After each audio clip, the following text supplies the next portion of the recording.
Apa na sila ba move lalo? Aba move lalo.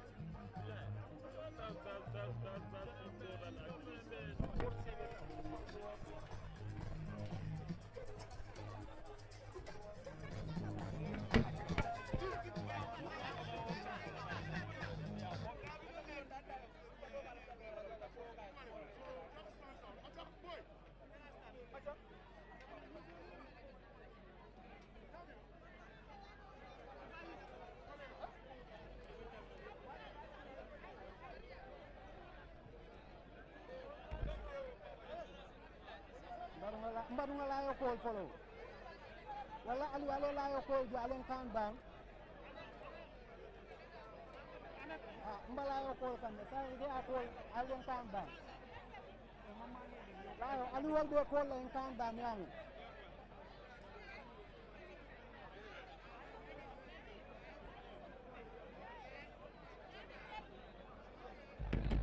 Analle Yusuf, mola, no.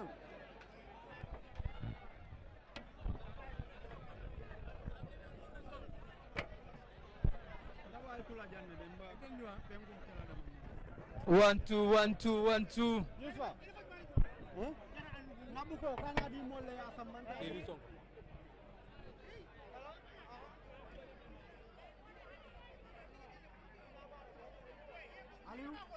Mulai sabje level pour me connect.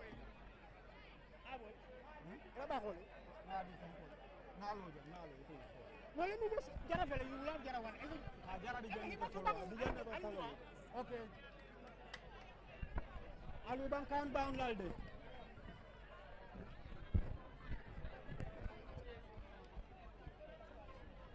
Wherever you are watching.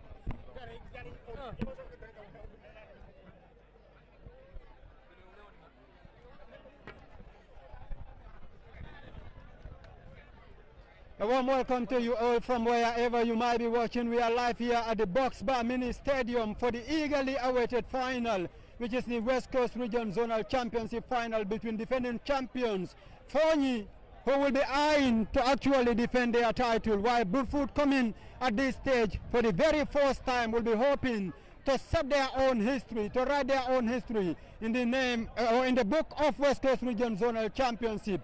Is it going to head to Fonyi, or are we going to see the trophy taking a new dimension? The final whistle will tell us. GRTS are here at the Box Bar Mini Stadium for the live coverage. And in the build-up, I have Modlamin Sane with me and Yusufa Job, who are both part of the GRTS Sports Department team. ML, good afternoon and welcome to you. We are live here at the Box Bar Mini Stadium for the eagerly awaited final. This is one final we've all been talking about. This is one final we've all been looking forward to. Famara, good afternoon. Like as you can see, the environment is already bustling because the players are out, the fans are here, and the anticipation already is high. Like you mentioned, many anticipate to see football, the real football here, because the Fonyi people will be looking forward to defend their title, while Brufut will try to make a mark for the first time in the West Coast Zonals competition. Yes, overall it's expected to be one of our final here in West Coast because we came in here since noon, and we saw fans coming all over, in time, well before time, hours before time. So you can that can tell you that already the anticipation are high, and we are going to see a lot of things happening here tonight. Yusufa, you are one person who has been following this tournament from the first edition, the second edition, the third edition. Now we are talking about the fourth edition, and we have two teams in the final that many bookmakers were not looking forward to a fixture like this. At the beginning, if you tell KB or you tell Jara, Brufut and Fonyi will play the final, they might tell you no. But here we have them, and in this tournament is growing bigger and bigger and bigger as it goes. Well, I mean, Famara, thank you so much, and of course, we say a very, very good afternoon to all the viewers of GRTS. Well, I think, Farms, this is the only competition where the defending champions, one will not predict them to be, title contenders, because, yes, Fonyi came last year, underdogs, they conquered. But again, going into this year, come on, they started well in the Super Cup, even though they lost. But I was here with Farmer, then doing the commentary on radio on that day. They showed a very good game against Burfoot, against Gunjur in the Super Cup. But again, going into the competition, they struggled. I mean, can you imagine after their first game, if you had tell anybody, for you are going to be in the finals, I mean, in the first 2 games, nobody will believe you, even though they were the defending champions. Yeah, they struggled big time. I mean, I can recall. They struggled big time. Yeah. But again, football is just football, and for me, this is the beauty of it. Well, Burfoot, aside from the inaugural tournament where they reached the semi-finals, the second edition, the third editions, I mean, they've been struggling and struggling. This year, they lost their first game at home against Lameng. They lost their second game against the same Foni that they've played. The game was played at Biam. And in fact, from there, who would even dare to predict Burfoot to come this far? But again, they saw who they are when it matters, fans. You know, in the group stages, the final game, when it matters, they came to the Box Bar Mini Stadium. They needed a result, a draw, and they got it. After that, who would dare then rule them out? They went into the quarterfinals against Gunjur in their own backyard at the Nyamina football field. Yeah. They grind out the results 1-0. They went into the semi-finals against Lamen, the team that defeated them in their backyard in the first game. They revamped. Now, they are playing against Burfoot, so the team that defeated them in the second game of the group stages. When I went to Burfoot to do the preview, I mean, when we were doing the media tour, I don't know whether you believe it or not, but I mean, in Burfoot, they were praying. In the knockout stages, they wanted to have Lamen and Foni. In the semi-finals, they got Lamen, they paid back. In the semi-finals, when they already booked theirs, it was Sanyang and of course Foni. The captain told me, that is the captain from Burfoot, we are praying to have Foni. Now they have them. It's going to be determined. Are they going to pay back, or it's going to be Foni who carried the day? The countdown has been, I mean, I've been to both zones, and for me, I think it's difficult. It's difficult to call. But I saw readiness in both the players, the fans, and even the community members. That's what I'm going to tell you. I mean, because when we went to Burfoot, will you imagine the Alcalo farms? He was like, we were longing for this day. I mean, at some point, Burfoot, we all know they had a second division team. Football was at Burfoot. But there was a time he said, you know, it dwindled down. But thanks to Alaji Suwari, when he came in this season, I mean, he tried to. Because for me, I think he, as a chairman, he did a lot. Because we had a chat with him. I mean, he told us that there was a time, especially when they were struggling in the group stages, he had to ride a bicycle, going to one of the, I mean, some of the players to tell them, look, yes, we lost to them. They are not out. And here they are not out. They are in the finals, and you look at Foni as well. I mean, there has never been, except for Sanyang, who played the finals of the first edition. They played the finals of the second edition. But then Foni actually became the first side or second side actually to play the back-to-back finals, even though in the most dramatic fashion. This clearly shows you where you have Brikama, you have Gunjur, you have Lamen. These are all winners of the National Zonal Championship. You know, championship where Foni will upset, Burfoot will upset, actually looking to actually going all the way to this stage. The chief, when we went to Foni, the chief told us that, look, this competition shows the entire Gambia that football is in the combos. You know, he showed us, yes, even though this year they struggle, but come on, going into the finals, Jara will always say this, you can win the game both on and off the pitch. And for me, I mean, this is a testament. You imagine Brikama, I would say they are among the biggest zones in the West Coast. They've been struggling. They were never champions. But that is a different stage now. No, if you want to compare Brikama to Gunjur, Gunjur will say they are the biggest zone. What I'm trying to say because you look at Brikama at divisional level, they are far ahead of all the zones. But when it comes to regional level, it's like the focus is largely on divisional level. At regional level, they are no matter Burfoot. Look, Gunjur and Sanyang. 10 years ago, not even 10 years ago. Speaking to the mic a bit closer. I mean, you look at Foni, Sanyang, Combo East. I mean, it wasn't long when they were recognized as zones. The biggest zone was Brikama. You know, after Brikama, you would say probably Lamen, even Burfoot just came recently. Then, I mean, everybody wanted to play the zonals. You know, everybody was coming to Brikama to play the zonals. You know, you want to play Naveran in Brikama so you can be part of the zones. But when GFF decided to, you know, decentralize football, I mean, if I was born in Comboys, I want to represent my district. If I want to, I mean, is there any pride being a player taking the first ever trophy to Fonyi? Those players that won it last season will be remembered for years to come. And the captain told us, the current captain, he was like every day he goes to the captain, that is the former captain, to you know, because they were the same team last season. You know, he goes to him, they have a conversation, how he did it, how he led the team. He also tried to learn, and here he is. And I mean, for me, I think it's going to be difficult to say who is going to win at Farms.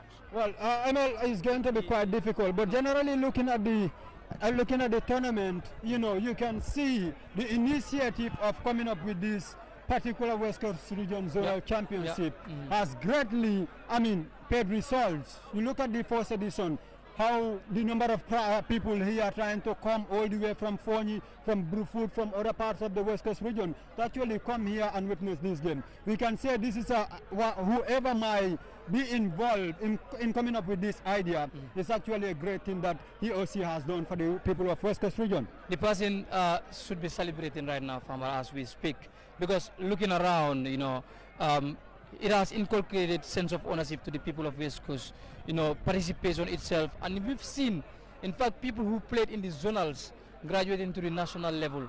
So that is quite significant. In fact, if I'm right, there one of the Fonyi boys playing Francis playing for the national team.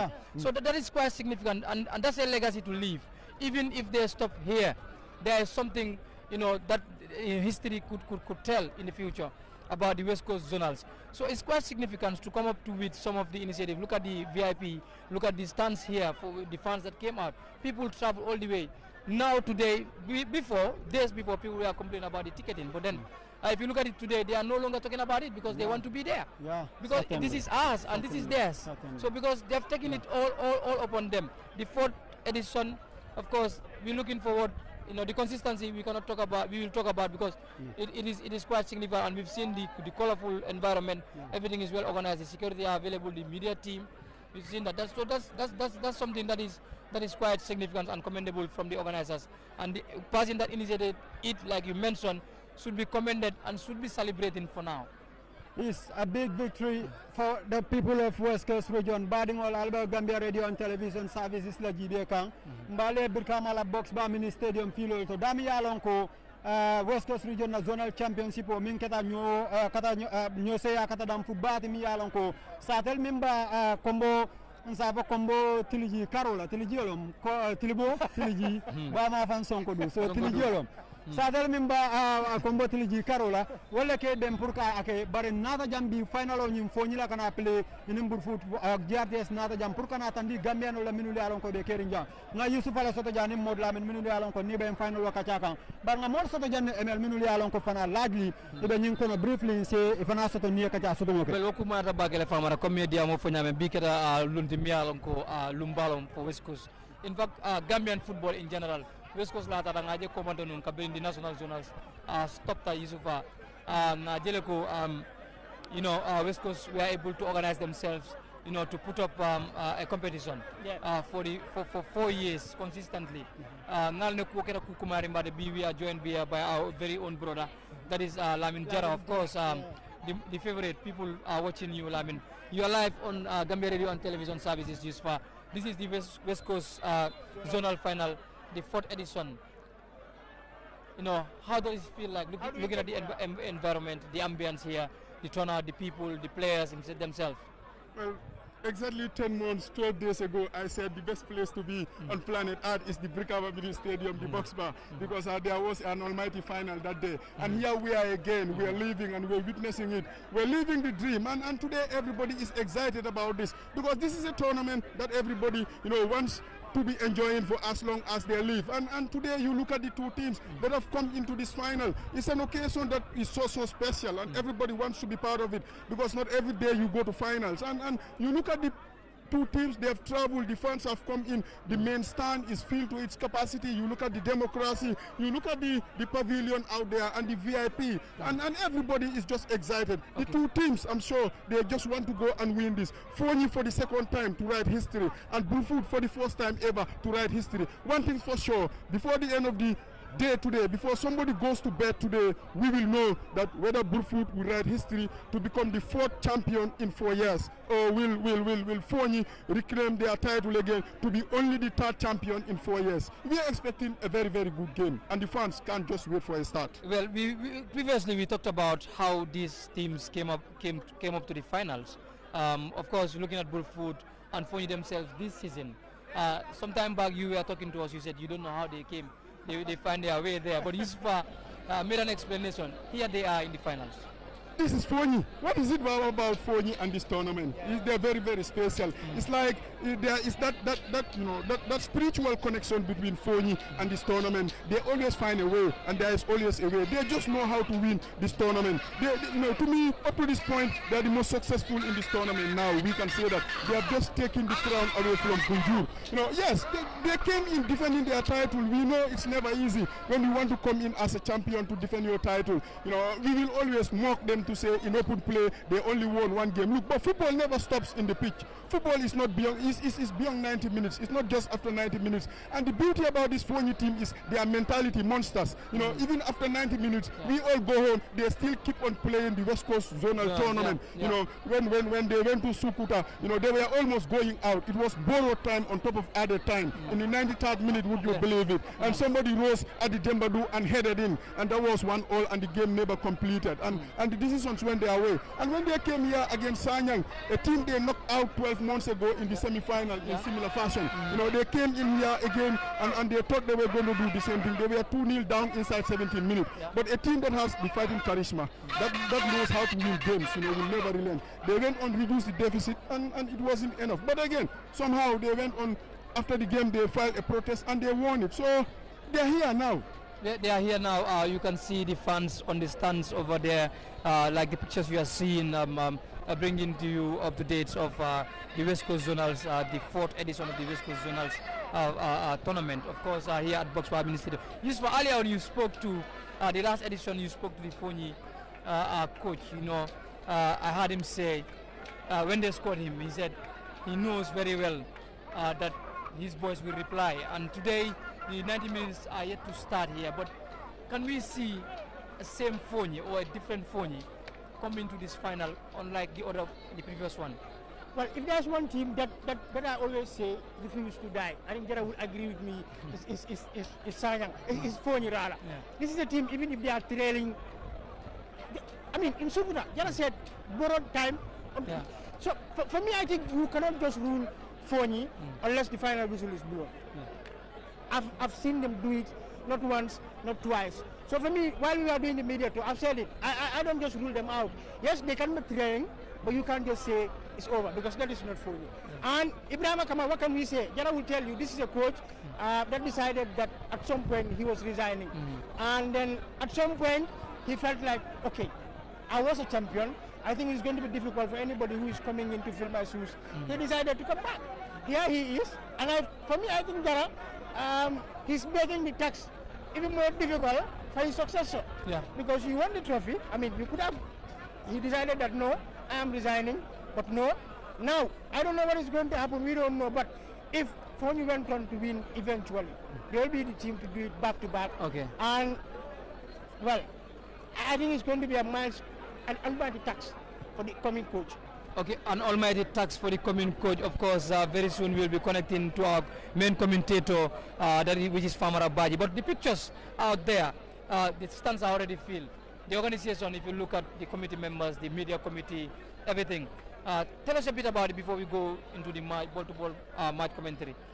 Well, the source of every motion is greater than the motion itself. The elders will always tell you. We are into this because some fantastic people have been behind the scenes who will never appear on the surface, and they've been working tirelessly both day and night to make sure that we come in. You look at the media, everybody is decked out in red and they're enjoying it. The identification is very, very clear. You look at even in the VIP, you see some beautiful, you are the only one not in red, but you will be in red next time. Yeah. And you look at the VIP, you see that luminous green, very colorful as you are watching. Yeah. You look at the organizing committee, they are all decked out in their asobis, and the fans, even if those who are not in their asobis, are here in their newest clothes, if you would like. So that tells you how important this day is. Like I said, not every day you go to a final, and you know what? They all want to go to 2025 sometime in the future to say, we were there, we saw it, and Brufut won it, or Fonyi won it for the second time.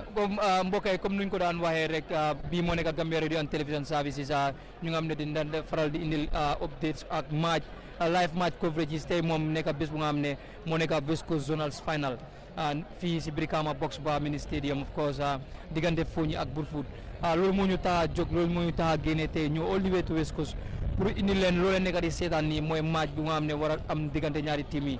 Jongante bi nag nekk na the fourth edition of the West Coast Zonals Finals. Ibrahima Jara am naa ne mbokk yi déglukat yi ngay déglu am naa ne West Coast naka leen ko defee national zonals bi bu mu stoppé ak léegi West Coast consistently organise nañ zonal seen boppa ñu gis team si di participate fii mu ngi feesangum nii ne wane waaw West Coast naka leen mu ne lii. waaw lii dafa am solo trop because soo gisee comme noo ko waxee la like the national zonal dem na at least almost léegi how many years kenn xamut naka la waaye West Coast dañ toog am na mag yi nga xam ne in West Coast they are technocrates ñooñu all the time nu West Coast war a demee si kanam loolu rek la gaa dee xalaat loolu rek la gaa dee calculer ñu toog ñu ne waaye why not ñu ñëw because in West Coast mi nga amee 11 or 12 zones foog naa ne at least 11 and 12 zones ñooñu suñ ñëwee together we can make West Coast bigger and loolu la gaa dee. I think that is his trophy. Exactly. And this is a giant trophy as you can see being escorted by our hostess Lamin Jara. If they can bring us pictures of the trophy on my far left here, being escorted by the hostess, beautifully dressed, as you can see. Look at them, Netalo Henang, like you are seeing in the pictures. This is the giant trophy, of course. I don't know which way will it go, Lamin Jara. Will it go to the east side or to the western side? Well, you could see it, look at the democracy end of the ground. Wow. They want to take it home. Yeah. And you look at out there, they want to take it home. Yeah. And interestingly, you look at the sets of supporters out there. It's like two colors, the ones decked out in black and the ones decked out in white. That tells you that it's either one of them is going to take this. And no wonder, this is the best place to be. To me, it's just so special to be here tonight. Nothing more and nothing less. So special to be here tonight, but look, look,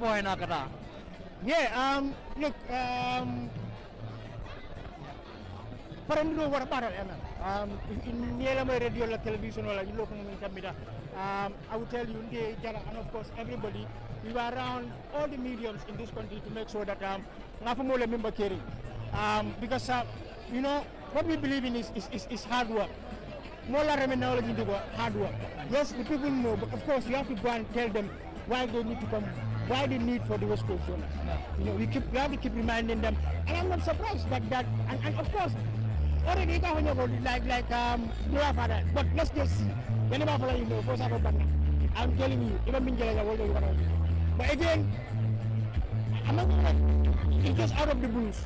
It was hard work, it was commitment, it was determination. In fact, at some point we have to be encouraging each other because imagine every day waking up at 7 o'clock, because you have to go and arrange your program that is starting at 9 o'clock, traffic and all that. But we are determined, so we know what we want then. Because there is something that we volunteered there, but this is what we want to do. So here we are. In less than 30 minutes to kick off will be taken, and then we will know very soon who is going to be the champion. It is either going to be, Brufut or of course, defending champions. Yeah, very soon we will see the teams emerge from the dressing rooms already. That is why you're seeing the giant trophy, and of course, the substitutes, as you can see, of both teams are already out, waiting for the starting lineups.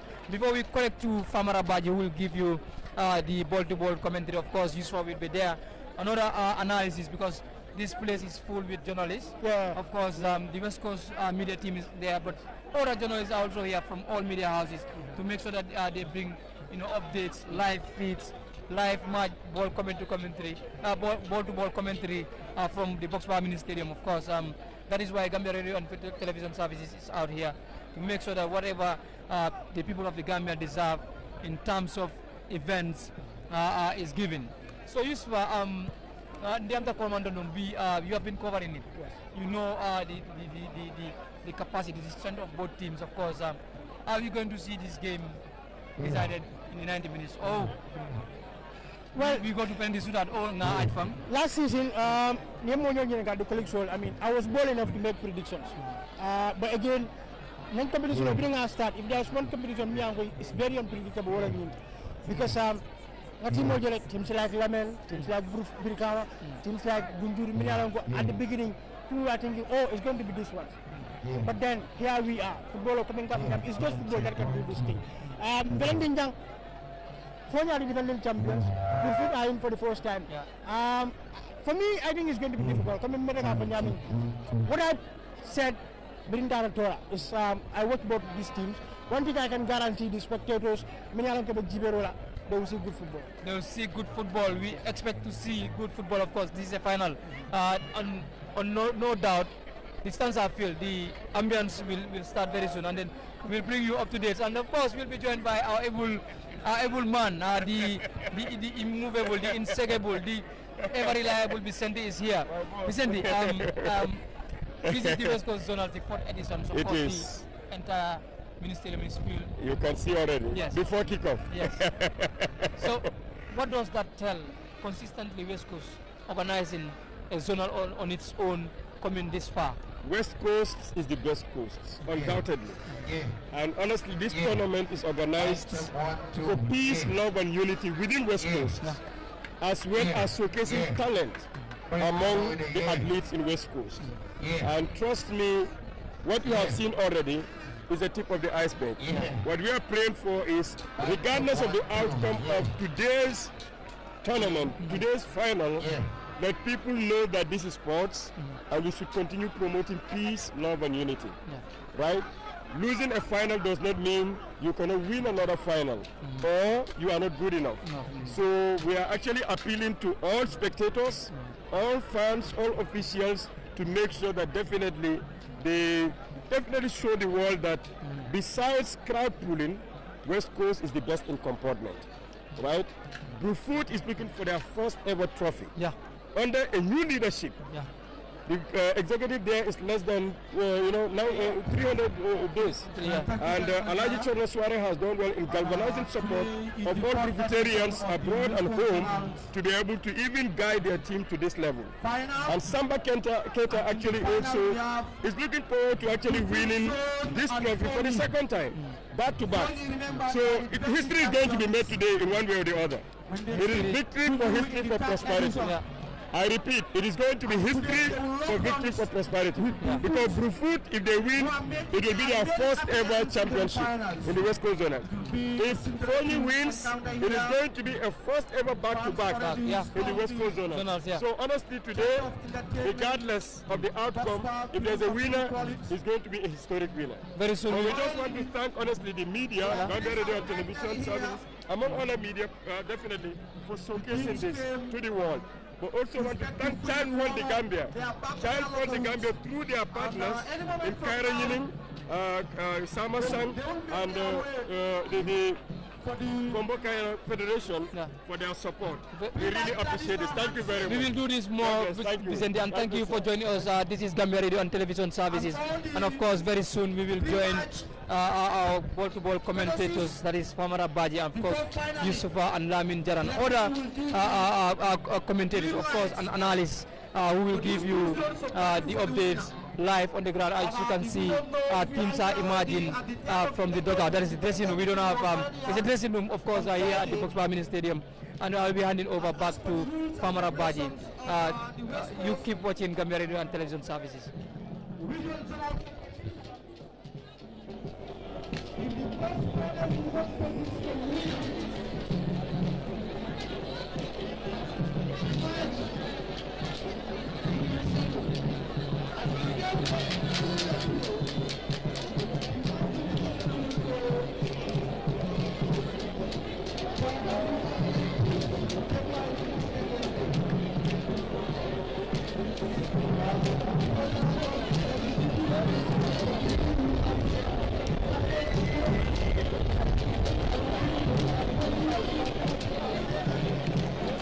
A warm welcome to you all to the venue described as the theater of entertainment. So what is it? And to a dramatic season for the two sides that many bookmakers will tell you at the beginning of the season that they did not foresee this fixture reaching the finals. But against all odds, even though in the most dramatic fashion, here they are making or walking on the pitch, set and all ready for the kickoff of the 2024 West Coast Zonal Championship Final. Defending champions Fonyi are on a mission to defend their title, while finalists for the very first time, Brufut, will be hoping to write their own history by clinching their first title in the history of the championship. A remarkable moment for the West Coast region and a remarkable moment in the history of the national broadcaster, as always in their commitment to broadcast matches live. Here we are at the Brikama Box Bar Mini Stadium for this entertaining final. The players are already on the pitch, set and ready. Yellow and black is the two colors chosen by the two teams. Fonyi are playing in sea green and Brufut will be playing in black. The tournament is named after the late Keba Bojan, whose picture is being handled there by one of the volunteers. This is a way of paying tribute to the man many described as a hero in the West Coast region, and this is the beauty of this particular tournament. Ambience is wanting. Many people always laugh about this final. Brufut reaching this stage for the very first time. Fonyi will be playing for the second time. They are the defending champions. Are they in any position to clinch the late Keba Bojan's tournament? The final whistle will tell us. We'll be here all through the evening for the live coverage of this gigantic encounter. Match officials all set and ready for the game.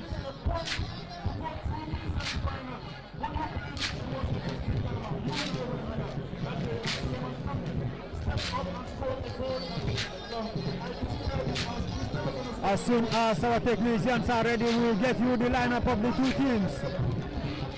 Before we will observe the pre-match formalities where the dignitaries will actually enter to shake hands with the players. Before the game will definitely get underway here. Can Fonyi be the first team in the history of the West Coast Zonal Championship? That is the lineup for the two sides. The formidable Suleiman Jiba is one of the players. Many will be looking forward to for Fonyi. He is putting on the number 10 jersey. Isaac Mendy, a tall goalkeeper, started in between the woodwork. Deadly forward Risa Jiba. Dauda Sane, Bakari Kujabi are all in the lineup for Fonyi. And for the home team, Brufut, they didn't make much changes to the lineup that actually reached this final, winning the semi-finals. Keba Marena, Bwakar Koli, Yankuba Saho, Ismaila Sonko, Ibrahima Sise, the team captain, all started in that game. And Sana Sambu, Suleiman Kambi, And Kajali Conte are among the players entrusted by the coach for good food to actually get the job done for them, possibly.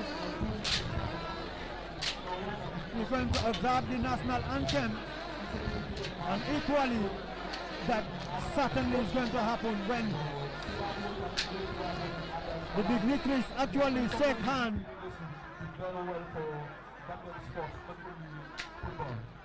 with the players as they are set for that. Yusufa, we are already set and ready for this kickoff. Well, thank you so much, fans. I think the countdown to this game has been massive. It has been massive from both ends, from the organizing committee to the media, to the respective zones in Fonyi and of course in Brufut. It has been so massive.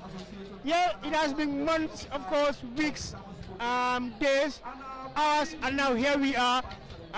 In no time, these two teams will lock horns, and of course, we will know who is going to carry the day. It's either going to be the defending champions in Fonyi, as Busan said, to make history, to be the zone, to win this trophy for 2 times, and of course doing it consecutively, or is it going to be, of course, Brufut, who are into their first finals in 4 years. Of course, now time will tell, fans. But whatever happens today, it's going to be history, fans. It's either Fonyi winning it for the second time, winning it consecutively, or it's going to be Brufut winning it for the first time in 4 years. So I think there is a lot at stake. Well, a lot of players in the lineup, as we saw earlier, all played in the semi-finals for the 2 teams, Yusufa. And here we are, the coaches entrusting them to actually come and do the job for them. These are players who nobody will expect to actually play under pressure. Yeah, I mean, I think this. What would be the pressure? What would it mean? What would the pressure mean? Because for me, you've played this entire competition from the word go to where they are. So I think for me, you've been yourself, you've been calm, you've been comported. I mean, for me, I think it's just the same thing. You come here, I mean, there's no need to handle, to carry that, for me, body on your head, that whatever happens, there's no need for you to be thinking about that. Just be yourself, do what you can. At the end of the day, there's one thing that we all know. It is only going to be one zone that is going to carry the day. But of course, as I've always heard, fans, both of these ones are champions. I mean, when we were starting, we were about 11, 12 zones. But here we are.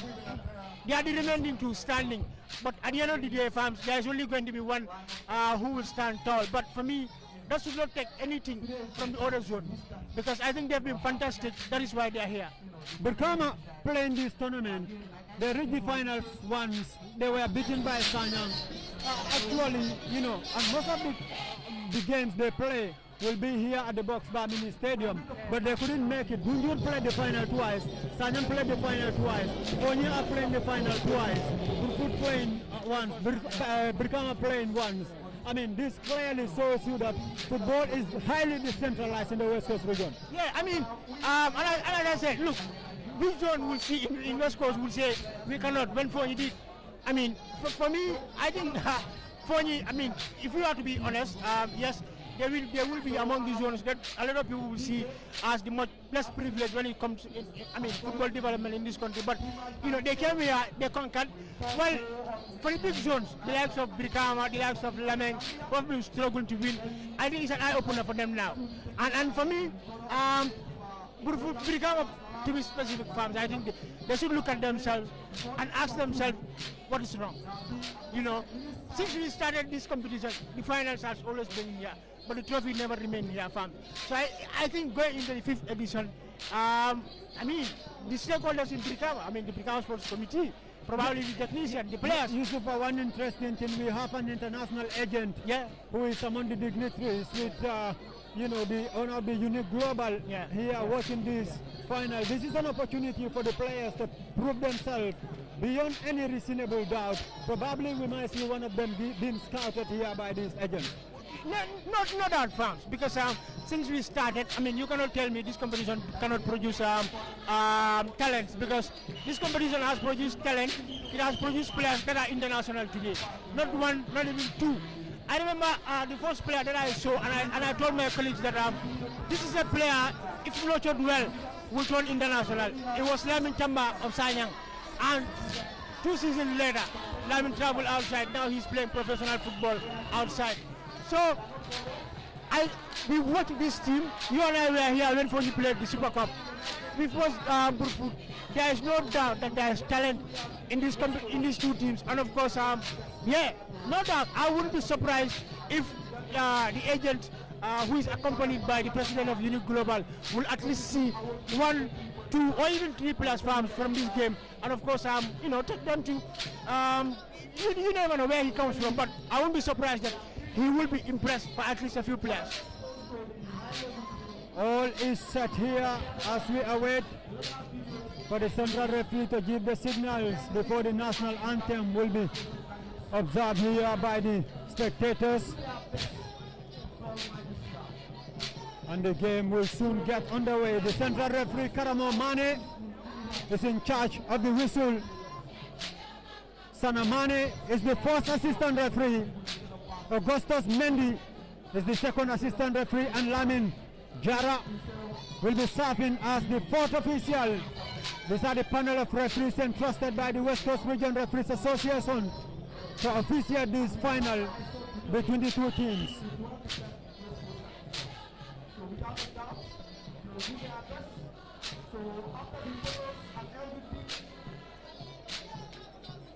The two teams. This is the second meeting between the two teams this year. I mean, they played earlier in the group stages. They played at the group stages, and here they are facing again. Yeah, they played in the group stages, and of course, in that encounter, it was Burfu who traveled all the way to Foni, and of course, they were given a 1-0 defeat. Of course, and yeah, here we are. And as I said with ML while we were doing the preview farms, you know, Burfu farms, would you believe it? They were praying that, of course, they wanted to have these ones, and here we are.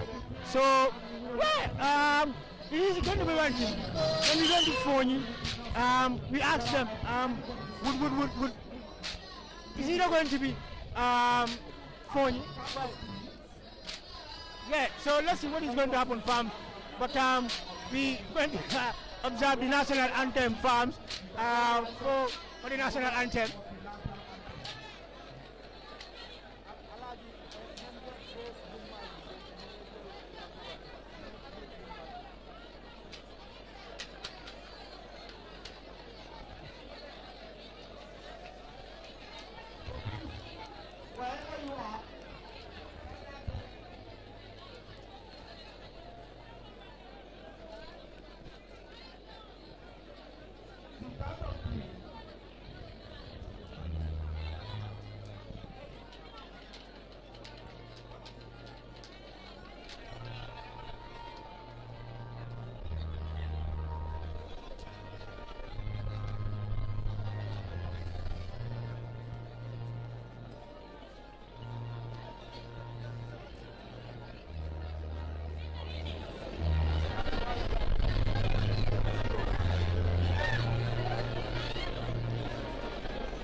And this clearly means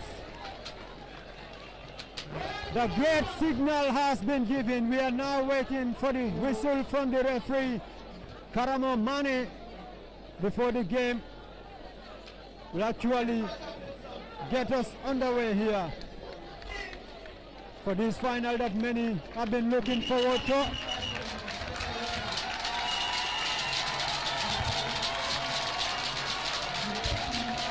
You can imagine what this means for the players,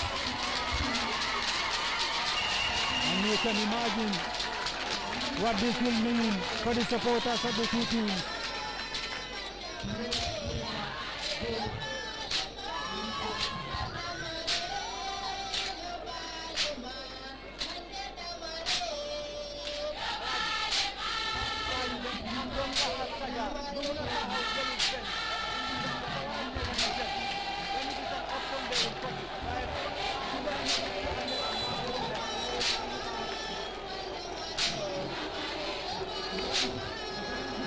And left-footed, this clearly shows that trying to show his skills during his footballing moments.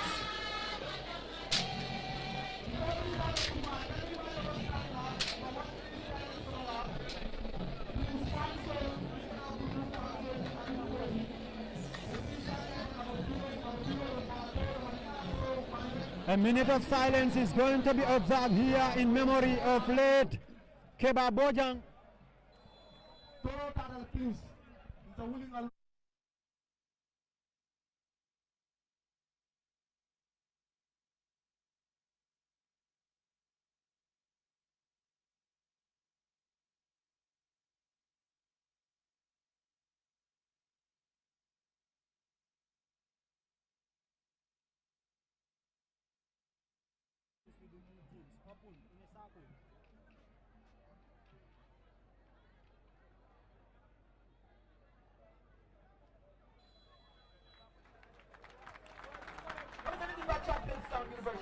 Station, big up the services warrior king.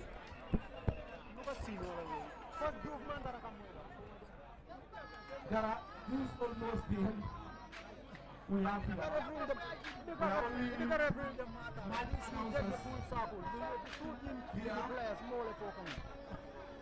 And of course, we have both the national broadcaster, the RPS, and LSTV who are going live to show this match.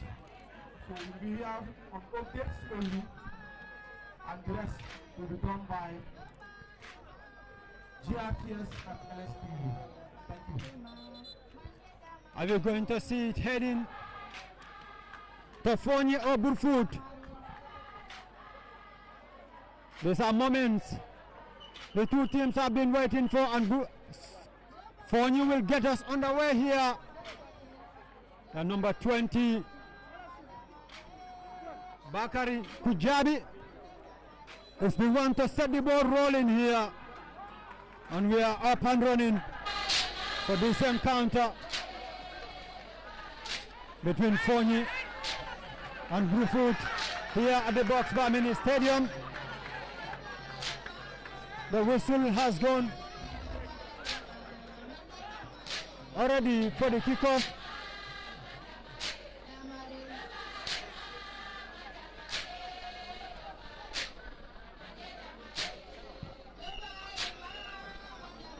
Ball played into the area. Can this be the opener for Fonyi? The whistle has already been blown by the referee for a free kick.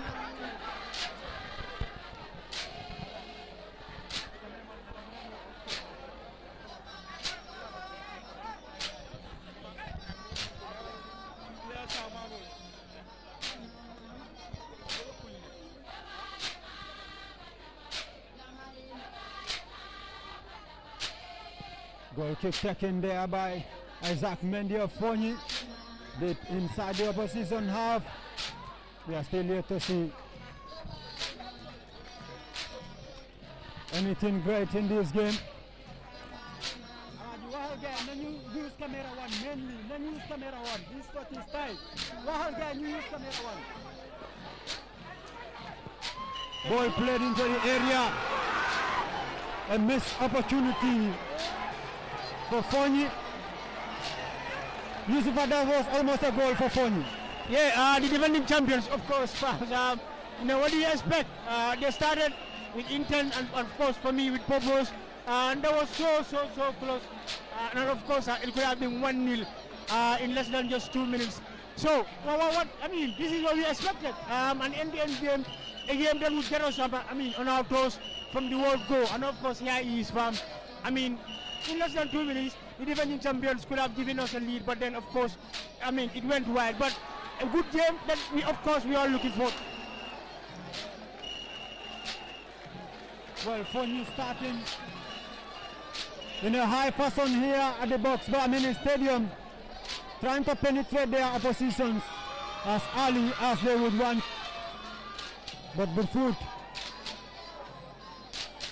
are still gradually trying to settle in this game. But Fonyi want to take advantage before Burfoot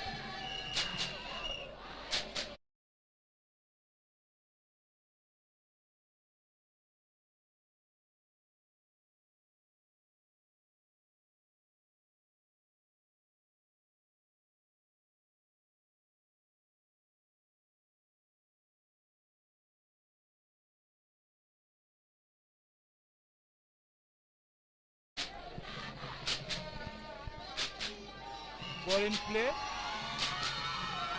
and it's pushed to safety by the Fonyi number 4, the defender.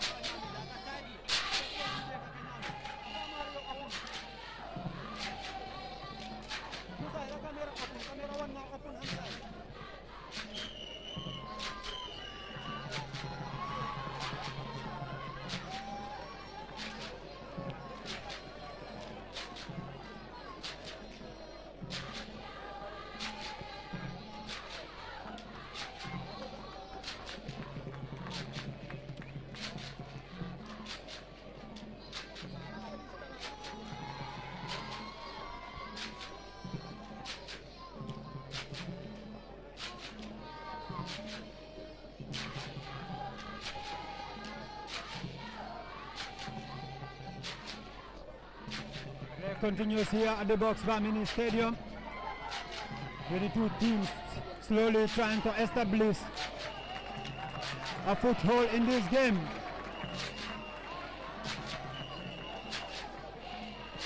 And Burfoot are slowly knocking inside their own half.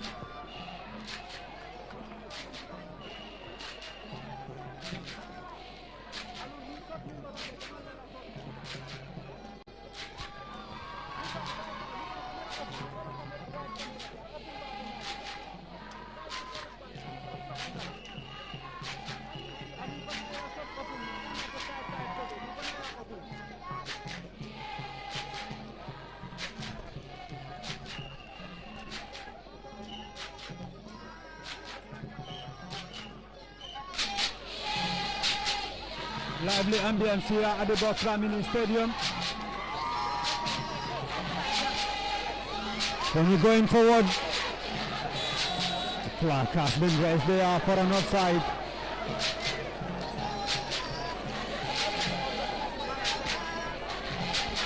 Well, you see almost 10 minutes into this game, and still Fonyi nil, Burfoot nil.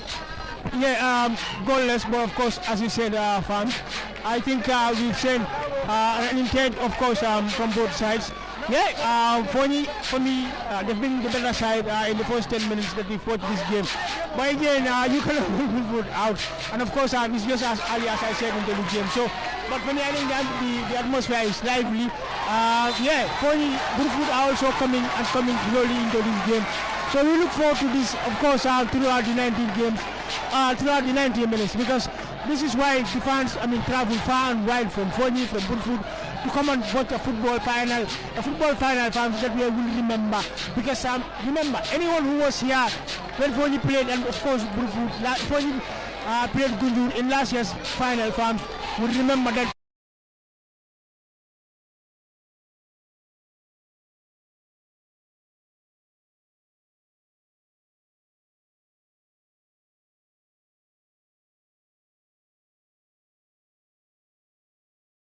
Very much close to the goal area of Fonyi, where Isaac Mendy is trying to arrange his team.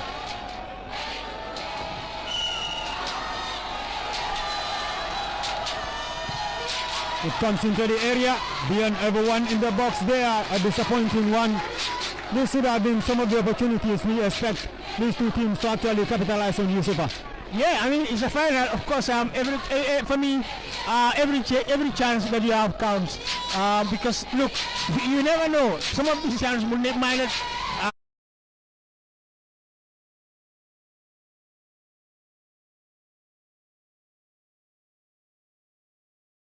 best use of them, but of course, probably they'll be thinking that many will come, and here is our fans, of course. Well, it's a food, of course, fans have scored, and they are leading by a goal. It's ironic, Yusufa. Absolutely ironic. It appears Babukar Poli have given Burfoot the lead here at the Box Bar Mini Stadium. After being put under a bit of pressure at the initial stages of the game, Burfoot are in front here by a goal to nil.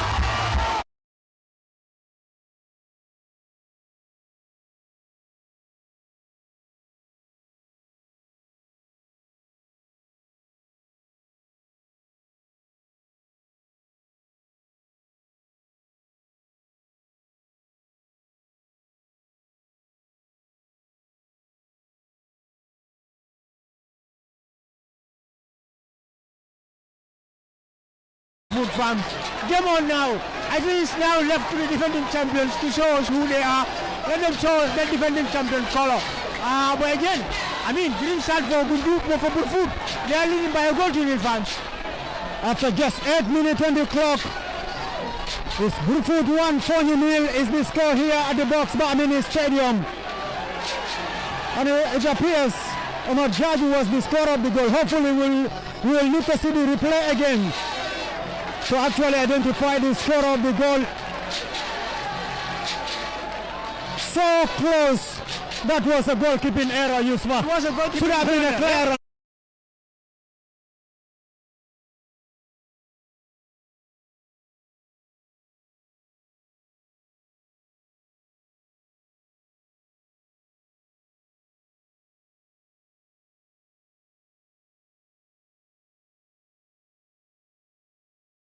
To do some dribbles.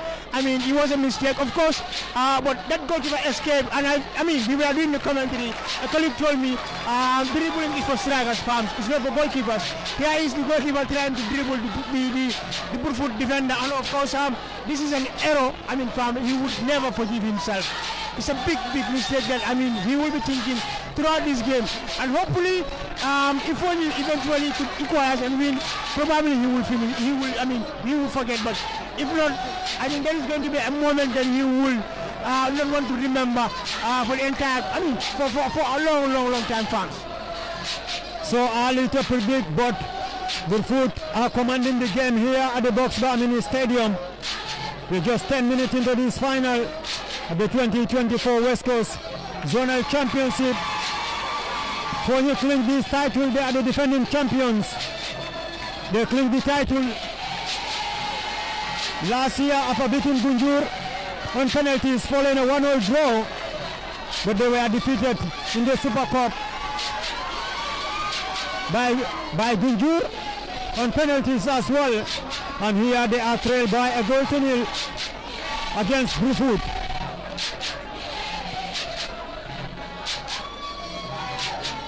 Play inside the Burfoot half,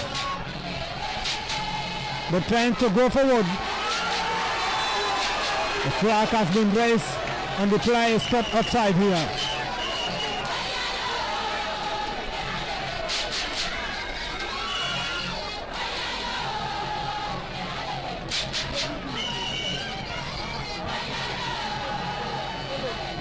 This free kick is going to be taken by Alu Manga. He kicks it inside the opposition half.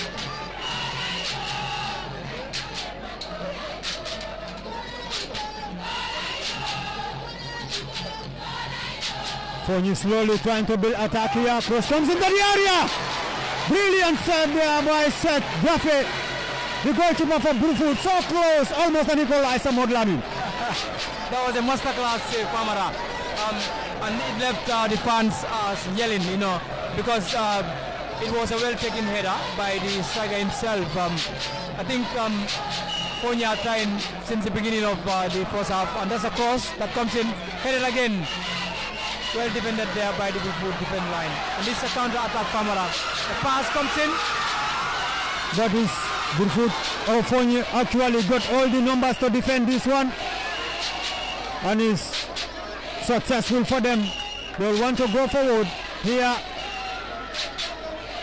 They're trying to do most of their penetration from the right, where Modlamin Koli is playing as the right wing back, trying to help Fonyi build most of the attacks.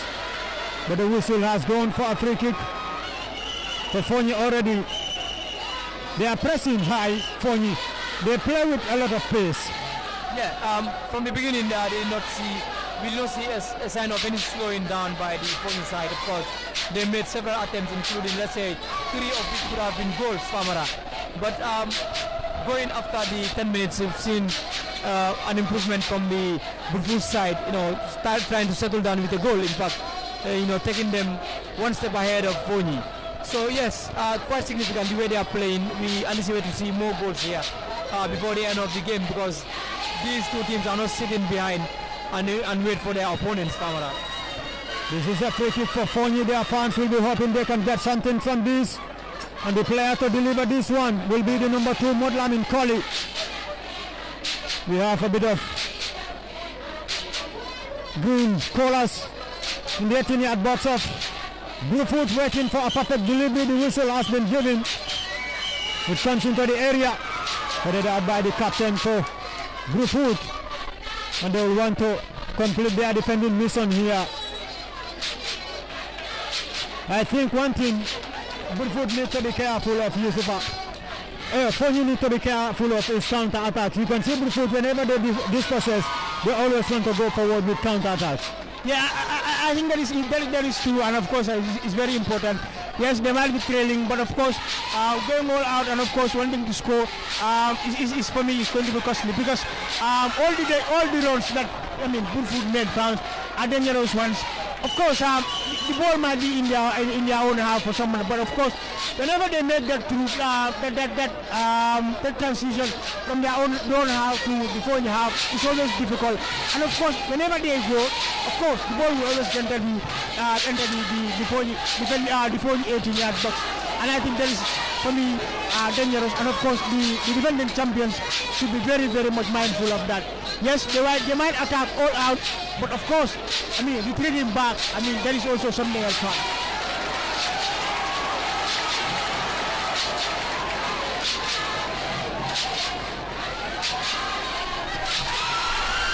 Brufut going forward. They want to look for their second goal. But Fonyi are trying to defend very well. And the referee will allow the advantage to be played here. Approaching quarter of an hour into the game. Brufut leading Fonyi by a goal to nil. Omar Jaji scored just after 7th minute. And Fonyi are still going forward. They have all the numbers. My goodness! What a brilliant goal by Modlamin Koli. Modlamin Koli have level matters for Fonyi here at the Boxbar Mini Stadium. And it's all square. Fonyi 1, Brufut 1 is the score. Fans, they're out.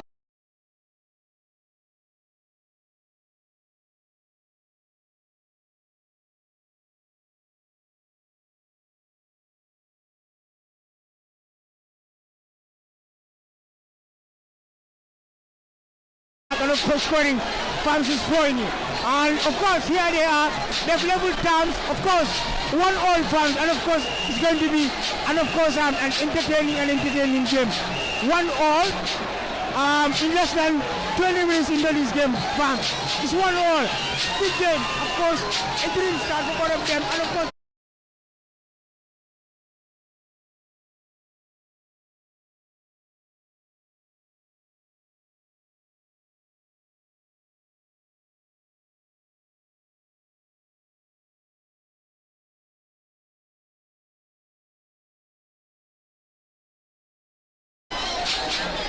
we still want to confirm the actual scorer of the goal we are seeing.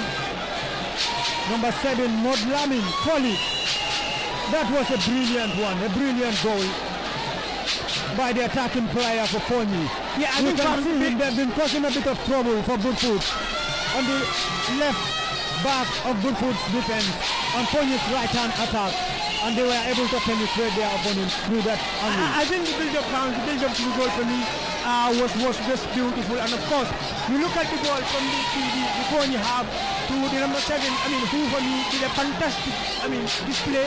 Of course, he controlled it, and of course, played it to the number 2, Modlamin. Of course, who was just point blank with the goalkeeper. And of course, what else can he do rather than just to nail it down, into the net? And of course, that is what he did. So, game on, fam. We are looking forward to a great game, and for me, fam, there could be no better start to this game than what we've seen so far. For me, I said it's going to be difficult. Whoever is going to carry the game must, of course, fight great. And of course, from what we've seen, fam, good game so far.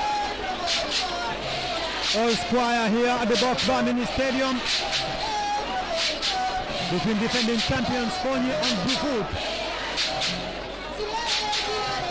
And this clearly indicates, or a clear indication how tough this game is going to be. And then we've seen 2 good goals scored in this game between Fonyi and Burfoot. Burfoot first taking the lead after just 8 minutes, and Fonyi level matters just a little after the quarter-hour mark. Well, the Boxbar Mini Stadium is already fire because on the top or in the pitch it's not easy because we are going and coming. Totally half of the opponent of Fonyi come back once again because play is never easy between these two sides. Yes, that was a remarkable way of play, and the mastermind here is the colleague brother who is doing very well, attacking Burfoot from the left, making sure that he caused trouble. You've seen the assist he made, and that's him with the ball brought down by the defender there, and that's a foul for Fonyi. End-to-end attacking here at the Boxbar Mini Stadium with both Fonyi and Burfoot trying to push to their level best to make so a winner emerge within the regulation time here at the Boxbar Mini Stadium. From the look of things, there is a likelihood that we're going to see a winner in this game. The flag has been raised for an offside.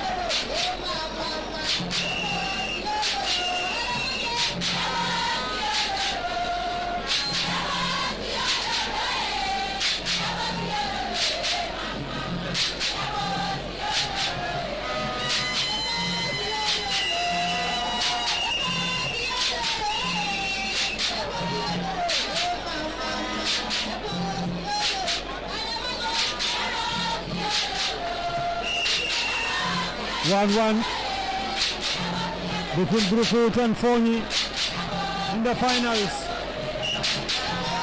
of the 2024 West Coast Zonal Championship.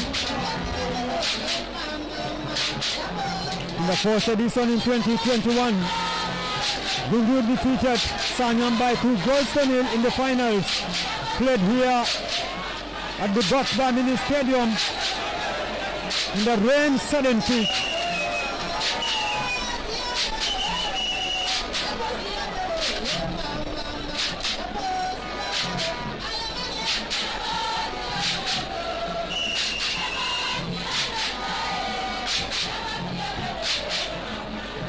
In the 2022 edition, Sanyam played out a 2-2 draw against Brikama in the regulation times before winning 3-2 on penalties in the finals. And in the last edition, the defending champions Fonyi played out a 1-0 draw against Gunjur before they won on penalties. And in the Super Cup of the last edition, Gunjur defeated Fonyi on penalties. In the Super Cup of the 2022 edition, Brikama were the winners if my memory is anything to go by. But in 2021, Brikama avenged for their dismal performance in that particular season as they defeated Gunjur 3-0 in the Super Cup of the 2021 West Coast Zonal Championship. We're just trying to do a bit of rectification here. It means that Juba, the number 7, is the goal scorer. We missed his name on the team list. We've just been informed he is the number 7 who restored parity for Fonyi here at the Box Bar Mini Stadium.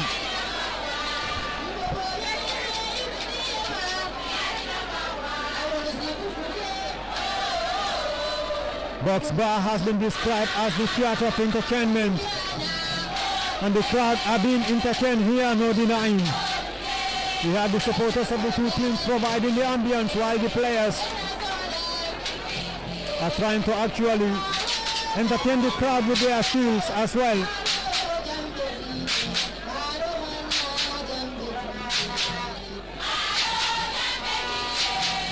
Fonyi started their campaign with a 1-0 defeat against Lamen, which was their first game, and from there they played out a goalless draw against Brikama in the group stages before recording their first win in 3 matches as they defeated Burfoot by a goal to nil in their 3rd game, and in their 4th game they lost by a goal to nil. Fonyi just won 1 match at the group stages. Luckily for them, they finished as the 4th team in that group, if not 4th or 3rd. I mean, but they were lucky to actually go all the way to the finals, even though in the most dramatic fashion. You know, when we are doing the media tour, when we say Fonyi only won 1 game in open play and they are into the finals, people will ask us how it happened. But exactly that is what happened, because in the group stages, they only won 1 game, they drew 1. The only game that they won in the group stages was against Burfoot, and then they wanted to draw against Brikama, so they got only 4 points in the group stages. In the knockout stages against Sukuta, it was 1-1. After the game was, outside the subject after they equalized against Sukuta. The organizing committee did their investigation. They were awarded, 3 points and two goals. That is how they advanced to the semi-finals. And in the semi-finals, here they lost to Sanyang again. They went on to make an appeal, and of course, the protesters are not appeal, they protest. Okay, of course, the protest went their way, and here they are.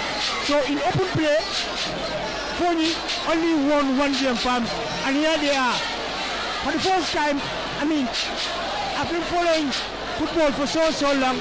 I think it is only going to happen here for a team to win 2 games in a competition and become champion.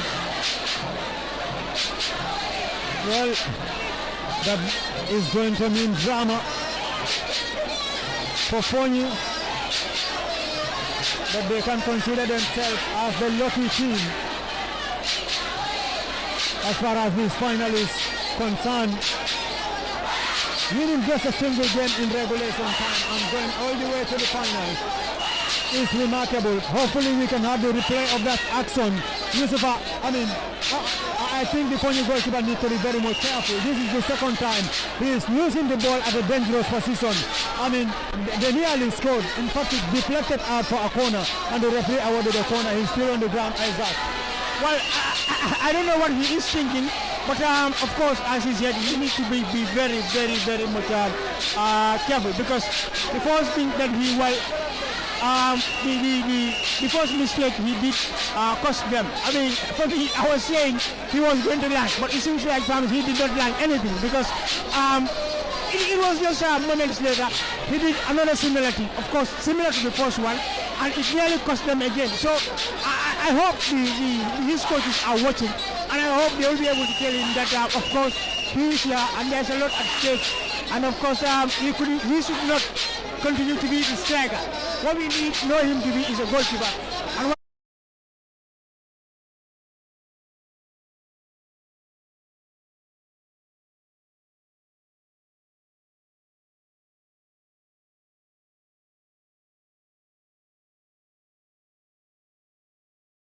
he was actually trying to do there, we couldn't tell. But all in all, yeah, he did it the first time, fam. They conceded.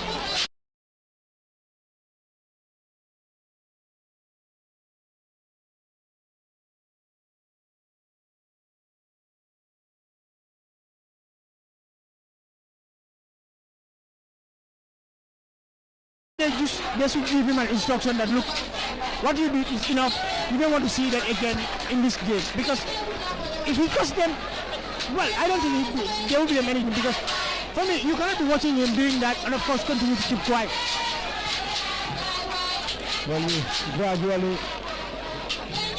approaching the half-hour mark here at the Box Bar Mini Stadium. The score still stays 1-0. Can this be the second goal for Brufut? And it's goal number 2 for them. What a goal! There are 2 goals up here at Brufut. Brilliant counter-attack and a brilliant goal, Yusufa. You were talking about you were talking about Kony, that they need to be careful when Brufut are making the breakthrough. And here they are, of course, another breakthrough. And of course, another time, another breakthrough, and here they are again. So, I think Kony for me are very, very much vulnerable at the back. They are very, very much vulnerable at the back because, look, 2 counters, 2 counter-attacks, 2 goals. So, well, game on, 28, first half, 2 goals. Beautiful, beautiful game, fans. That was a brilliant one. They first scored, they were take back.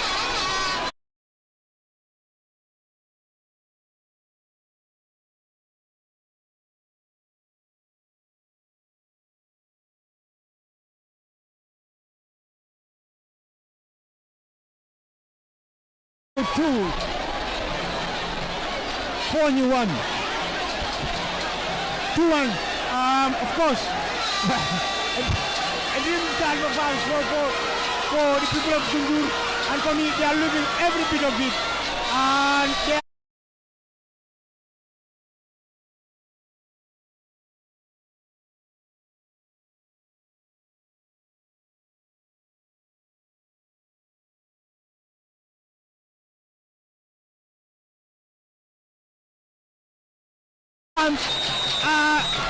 for me, Kony might be playing well, but I think they are very, very much vulnerable at the back, because from the first 30 minutes, I think they should have considered at least 3 goals. The 2 that the goalkeeper missed, and of course the 2 under to counter-attack that led to the goal. So, well, they are very much vulnerable for me at the back. Yeah, they're defending so sloppily, ML. I mean, you look at it, the 2 goals they consider, these are all avoidable goals. I mean, the first one was a goalkeeping error, the second one was a counter-attack. But yet the goalkeeper wasn't able to do anything about it. Keeping the line high, it requires of you preparing very well. You know, when the ball elapses you, you should be ready to run that pass to recover. But they left, the striker unmarked in between the 2 central defenders, and that was a running space for him. But he made one touch, and left every defender behind him. So that was an easy ride for the striker. So looking at it, all in all, Brufut is utilizing on the chances, the main chances that they have. Of course, there are a few of them that there's another chance for Brufut. Oh, fired high by number 7 himself. For Brufut, it could have been another goal. But then Kamara, that's the most important thing. Bang goals. Kony are playing, they are creating chances. But then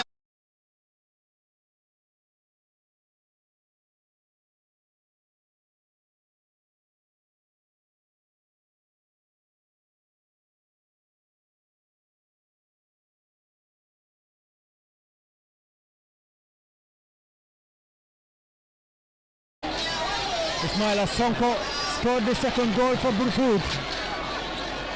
And Umar Kujabi was the author of their first goal as they lead Kony by 2-1.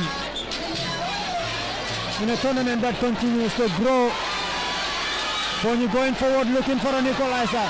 Can they make it 2-2? Not a good one this time around from the author of their goal for you. Can see the bench not very much happy with that one. They're actually saying to themselves that should have been something far more better. I mean, it's something that they should be able to capitalize on, Yusufa. Yeah, they should have, and of course, and I think Ebenezer is one of their best for me, the best players performing this season. He has been instrumental when we fought him in different games, especially that game against Suda where they came from behind to equalize in the 93rd minute. He was so much instrumental in that game. And of course, I think the people of Brentford need to watch him because he is dangerous. If they allow him to make such runs, 1, 2 or 3 runs down, I will tell you, one of them will be good. So I hope they watch him. He is among the deadliest in the Foyne squad.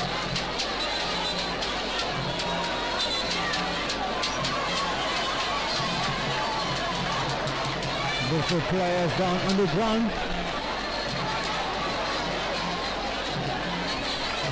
This might be seen by some as a delay tactic. Number 11.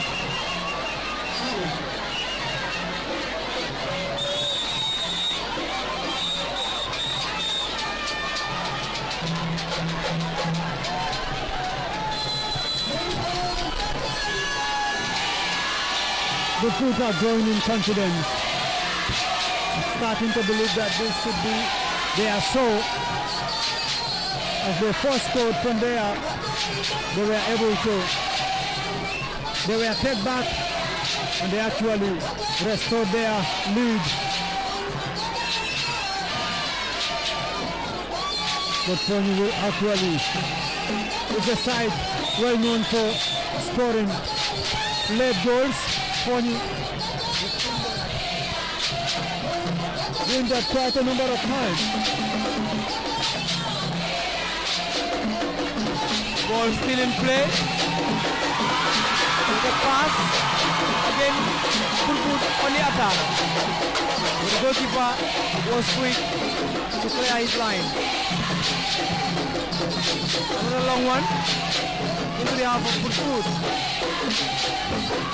A chance. The goalkeeper was too weak for him.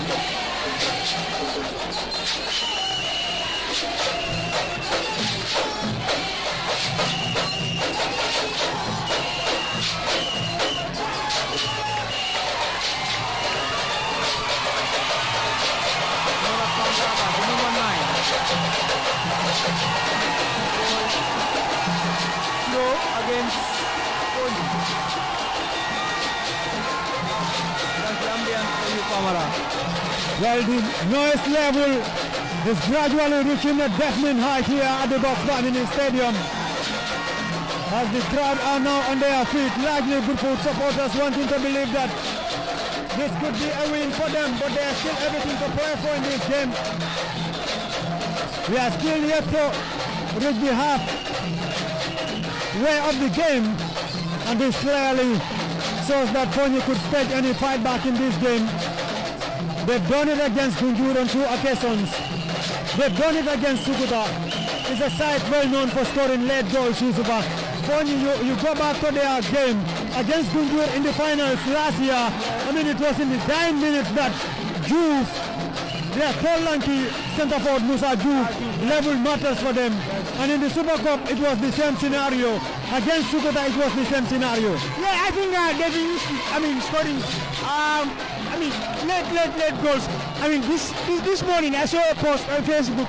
A Foyne faithful was like, we cannot continue scoring late goals. We can't allow, zones or teams to score and of course try to come back from behind to score late goals. So we want to score first, and unfortunately for them, here they conceded. Yes, they pegged back, but again they conceded another goal, and here they are trailing. But if there is one team that never give up, if there is one team that will always come from behind and of course score goals, it's a Foyne. So you cannot just rule them out. And I hope we'll be mindful that okay, we are playing against a team that never give up, a team that will always come from behind and score.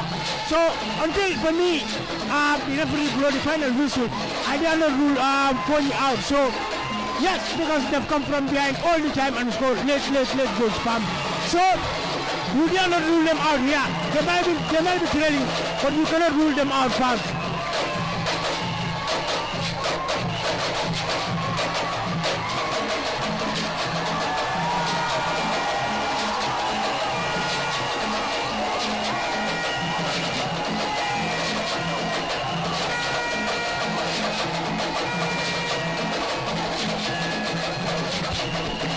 Approaching halftime here at the Box Bar Mini Stadium between Fonyi and Bluefoot in the 2024 West Coast Zonal Championship Final.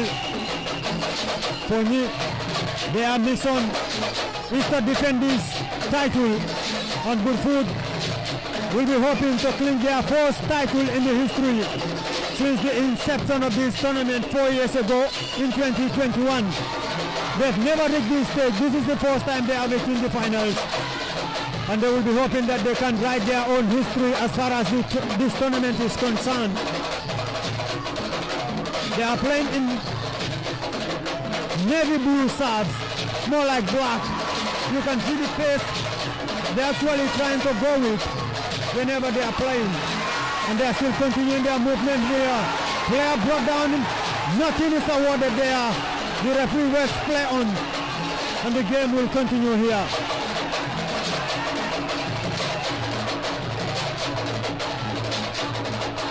Tony trying to go forward.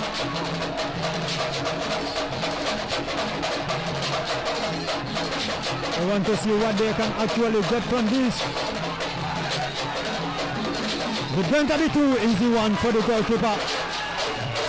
Dape, the goalkeeper for Bluefoot. What is more entertaining about this game, Yusufa, is the end-to-end stuff for me. You can see whenever Fonyi are in possession, they actually want to go forward trying to attack Bluefoot. And the same could be said about Bluefoot too. Whenever they are in possession, they equally want to attack the opposite direction.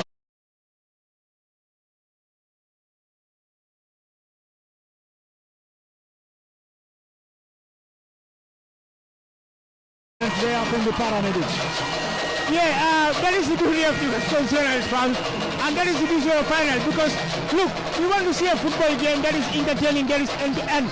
I mean, these people do not travel far and wide to come here to win a football final that they will not remember for years and years to come. And of course, from inside the field and of course outside, it's just fantastic. Behind us, I think we are even struggling to hear ourselves because there is a point the Bluefoot fans are here entertaining us. But inside the football field, fans, as he said, it's end-to-end. Whenever Fonyi have the ball, of course, they will run to the opposition half, which is the Bluefoot half. And of course, the same way, when they also have the ball, they will also end. So it's end-to-end. So I don't think the fans will be disappointed, because coming here, this is what we promised them, that there will be a beautiful game. And of course, that is what everybody who is here is watching. An end-to-end game. And of course, yeah, let's leave. Because I did not disappoint, even though we played most part of the performance, I think it has been a very, very good for our fans.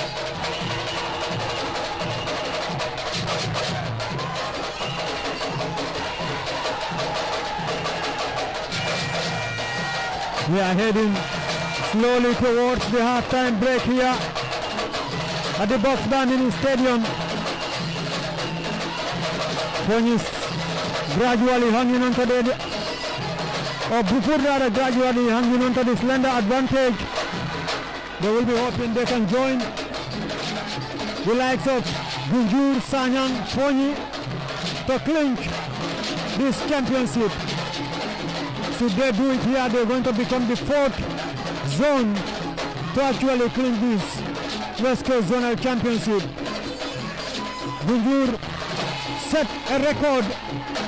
In the first edition, they claimed the title unbeaten from match number 1 to the very last game of the final. If we're going forward, a shot is in, easy one for Isaac Mendy. I think Fonyi will continue to struggle, trying to deal with Bluefoot's attack modeling. You can see they play with pace, precision, and the accuracy in their passes out there whenever they are attacking. They are exploiting Fonyi in between the defenders. You could see all the goals, and even if they are making pass, they'll make killer pass between the two defenders always, either between the wing backs or the two central defenders. I think Fonyi need to be mindful on how they cover their defense line, because when they are retreating, it's always they expose their backyard a lot, of which Bulfur understood very well, and they are exploiting that. You could see if their midfielders have the ball, they'll have to hang on or wait until the two strikers make a move before they slot the ball into the half of Fonyi. So I think this is something that they need to look at before or when we come back, because time to the first half is going closer before we enter the break. We just have a few minutes before the break. Kamara. Everything going as planned so far for Brufut, while for Fonyi they must have some talks to do at half time.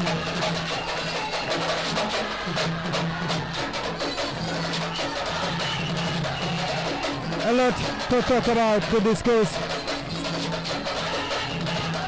during half time.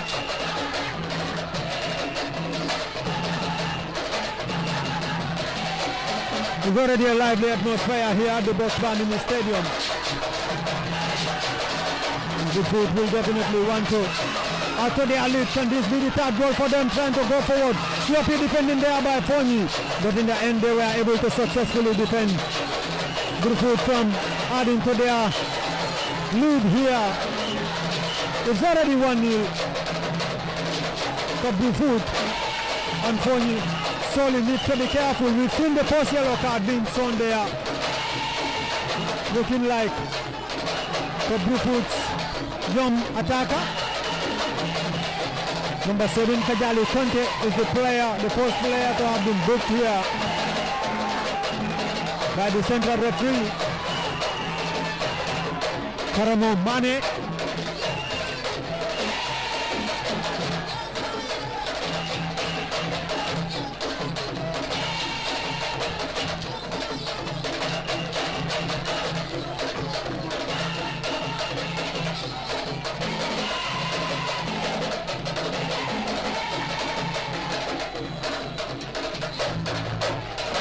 Well, there is all indications that Yusufa, it is going to be very much difficult for Fonyi to actually find their way back into this game at how in this first half. I mean, as we are just about to take 2 minutes additional time here before the central referee Karamo will draw an end to this game.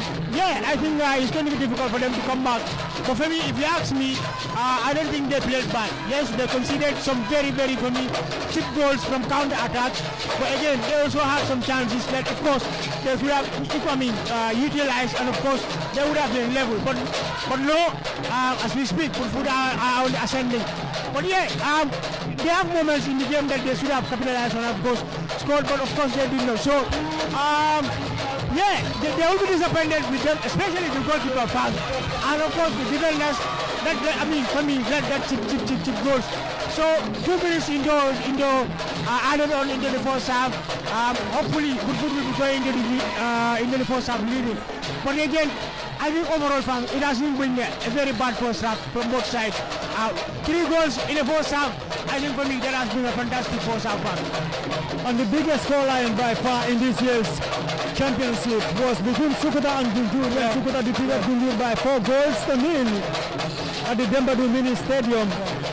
And afterwards, Gunjur also defeated Sanyam by 3 goals to 0, and Burfut defeated Kosda by 3 goals to 0. I think those were the 3 biggest scorelines as far as this year's West Coast Zonal Championship is concerned. But it remains to be seen if this is going to be a game for Burfut, or we're going to see Fonyi staging a fight back in the second half, or possibly take the lead. Yusufa. I think for me, much more that is going to come for me in the second half, because there's no much time left in the first half. In the football, something can happen, but I think the foot will hold their nerves for the remaining seconds of this first half, and probably go into the first half leading. But then, as I said, Fonyi did not play bad. They made some for me expensive errors, especially in their defense line, that cost them. But we, as defending champions, I think it is the burden lie on them now to show us who are the champions. They only defend their title, they have to score, and of course not only score, but they have to score and score again.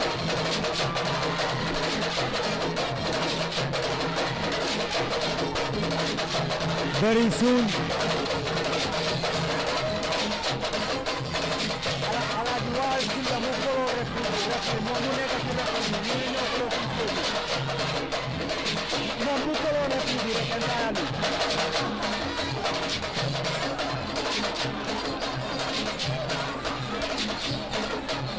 This is a free kick. Another yellow card has been shown there. The second booking of the game. And this is probably going to be the last action of the game. As we've already exhausted the additional 2 minutes on this first 45 here at the Box Bar Mini Stadium. Can Fonyi actually draw themselves back on level terms with this free kick? It is at a distant position, a goal scoring range. And it is highly possible that they will be able to, if they have free kick specialists. I think a very good set piece taker fans could convert that. If this was Brikama United, the fans would be shouting, leave it for Dominic, leave it for Dominic. Dominic is a very, very good set piece taker. He has done it not once, not twice.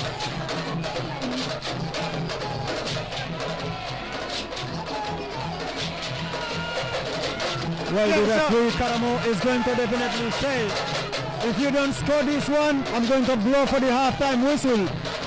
Let's see what they can actually get from this. Anxious moment for Burfoot supporters. And the referee is trying to make sure everything is set before he will actually allow this free kick to be taken here.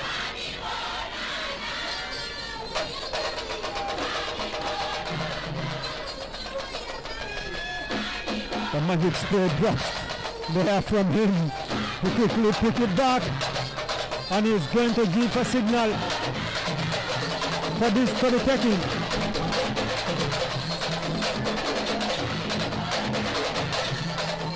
It comes deflected over by the defenders and it goes out for a corner. Probably the referee will allow the corner to be taken. As he is looking at his clock.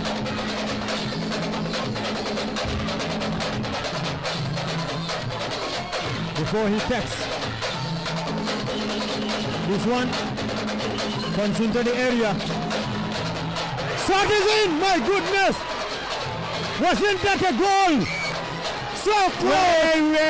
Well, claiming for it. Well, fans.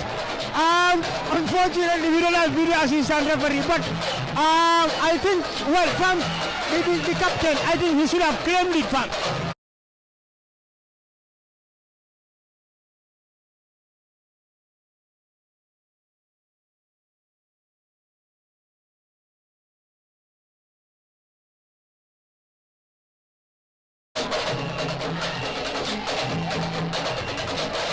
That wasn't a goal. Now the body language of Fonyi players clearly shows that it doesn't cross the line. And from the angle we are viewing, we find it very difficult to actually see if it was a goal or not. But I mean, for me as captain and as team leader, knowing, look, we don't have video assistant referee in the Gambia. For me, I think you should have just claimed it and of course I'll go, because you know, if you had claimed it, yeah.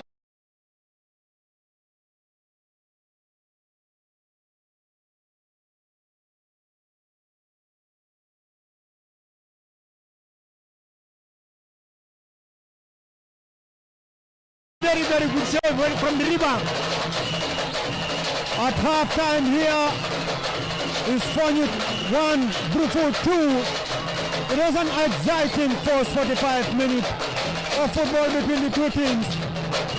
They've shown character, they've shown determination, they've shown quality and talent. All three the first 45. But in the end, it's Fonyi who are trailed here by 2 goals. Played with pace and precision. They were able to score 2 goals. Courtesy of Ismaila Sonko and Umar Jaju. And Fonyi Fonyi's lone goal in this game was scored by Idrissa Jiba, the number 7. And at that time here at the Box Bar Mini Stadium, it's Brufut 2, Fonyi 1. The two teams will definitely go back into the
Welcome back, and you're watching Gambia Radio and Television Services live from the Box Bar Mini Stadium, of course, in the match between football final, of course, the West Coast Zonal's final between Fonyi and Brufut.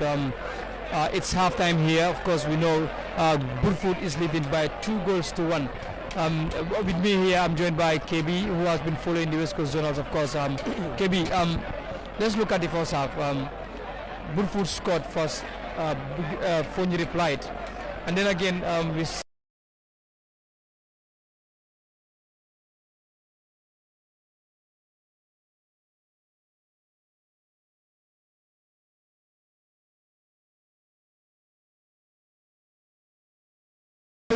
pass or playing the ball high up there, looping ball for the forward to chase it, and they have been getting something out of it. Now, some will say, like their coach will say, if they score me, I'll always score them. I know my boys will score. Do you think that will happen this time around? Last season, Fonyi did it. Well, Fonyi, they never gave up. Last year when everybody thought that they are losing against Gulu, Musa Diouf, the tall Lancaster, came in and not in a very good goal, 1-1 all. At some point in the quarterfinal, everybody thought that Fonyi is out. How tense that ground is. After borrow time, they have to score to force the tie to penalty shootout. Borrow time. And today too, you see, in the 7 minutes they conceded goal, but they came back again in the 16 minutes or so. Yet they are trailing only 2-1, but never write out Fonyi. Never write out or rule out Fonyi, and never underestimate them. The second half will still commence here, and of course it's Brufut that is leading by 2-1. Kevin, there is noise all over.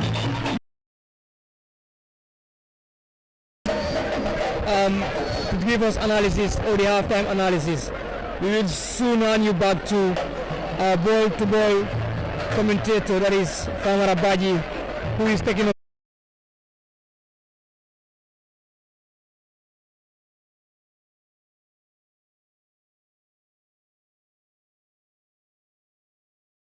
the game with not much. To actually talk about as far as this initial proceedings of the second half is concerned. Yeah, so the second half is back, and welcome our viewers back to the Brikama Box Family Stadium, to witness the second half between the champions. Fonyi are leading by 2-1 at the Box Family Stadium. Well, I've always said this is the make or break half for these two champions and fans. Of course, if Fonyi as defending champions want to claim this title, this is the half that they have to show us, who they are as champions. Well, Burfoot, they was believing while they're leaving, they know they are playing against the defending champions. They are playing against the zone. That will never. Don't just die as quick as you think. So let's see what will happen. Let's see whether Fonyi will be able to show us why they are champions. But of course, let's see if Burfoot are going to win it for the first time in 4 years. Well, this was the second goal for Burfoot. You can see it was a good one. Brilliantly scored.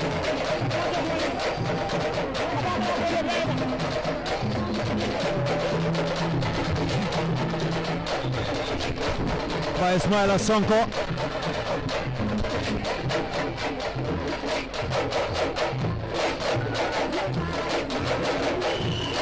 Fonyi launching attacks, looking for an equalizer, but Burfoot are looking solid at the back. You can see they are set. Dafe not playing in any haste there. He is actually very much comfortable as his side are leading by 2-1 here at the Box Bar Mini Stadium, in which is the 4th edition of the West Coast Zonal Championship. The curtain raiser for this tournament was played between Fonyi and Gunjur. It ended 1-all, and Gunjur went on to win 6-5 on penalties to clinch the Super Cup title. And here we are. Fonyi, who shouldn't have been at this stage, going by, maybe what the supporters will say. It was a draw against Sukuta.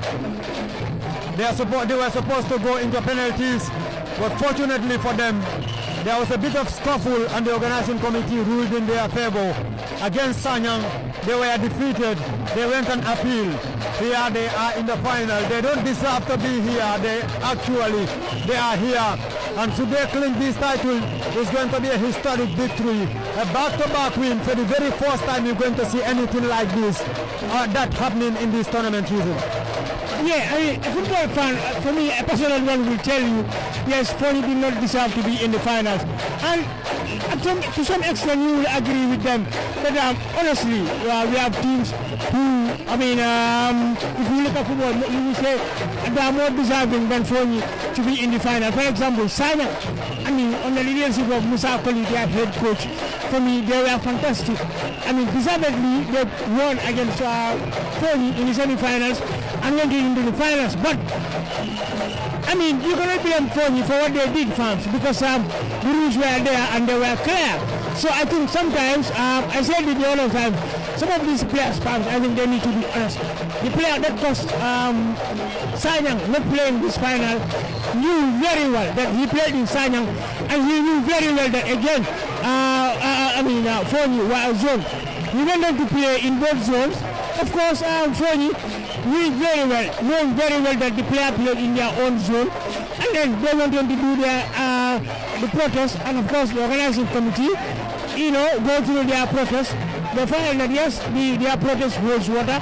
They awarded them the 3 points and of course 2 goals, and that is why they are here. So Saya will be disappointed, but I don't think there's anybody to blame rather than themselves. Well, certainly everything that happened during the course of the tournament all follow due process. If you don't do what you are supposed to do, you are actually penalized, and as a result you will definitely have to face penalties, and that is what we've seen here during the course of the tournament. Well, this one is a free kick.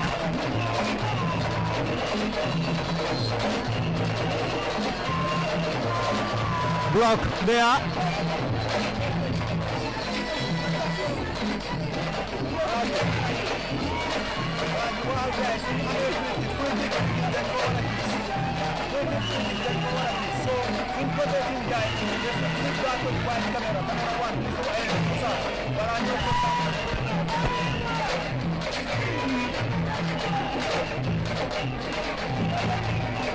Play temporarily, stop the ball, ricochet off the head of the Bruford player on the wall, and he's very much, there's a likelihood that he'll be back on his feet.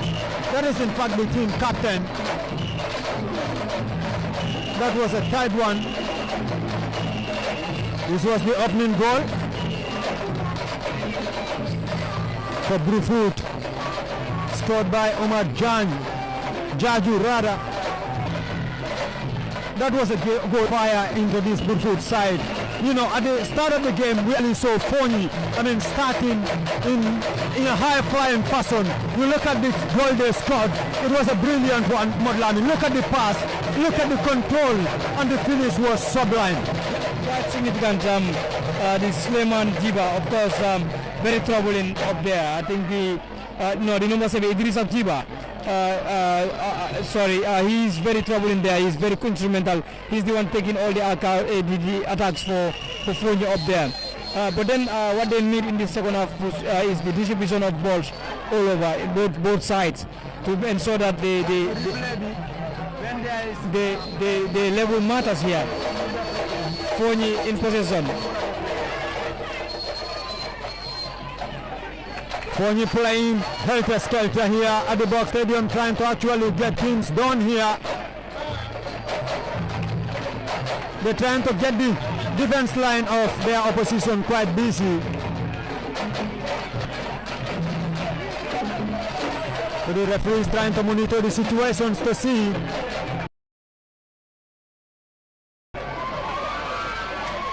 any card here or not.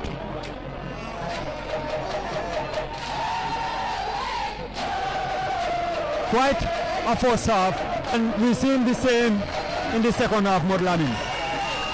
Yes, at the beginning of the game, the first 10 minutes, it was all Fonyi affair. They played all out and created a lot of chances.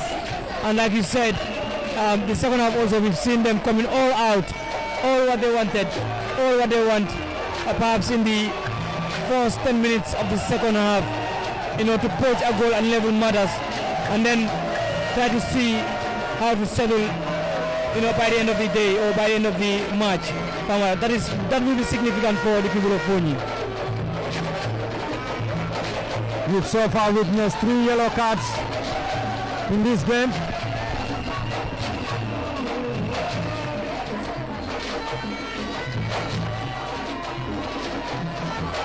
As Bruford are still fighting to actually get themselves back on level terms in this game.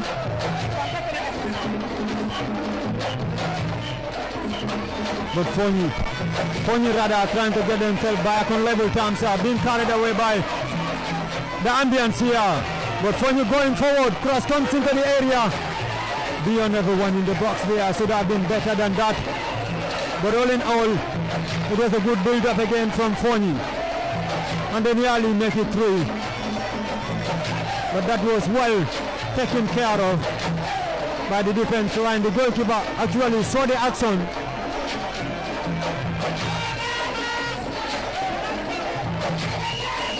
They don't have much numbers to actually deal with the situation there.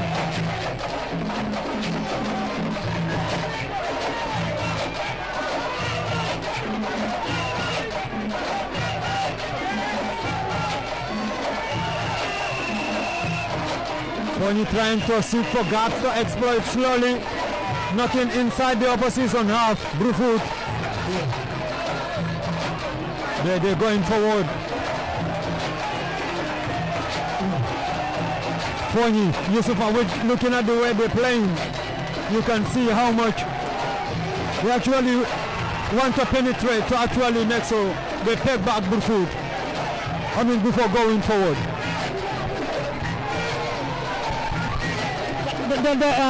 Fans, if there's one player who is so much dangerous, who the people of Bruford needs to be very much careful about, fans, is the Idrissa guy, the young player in the other side.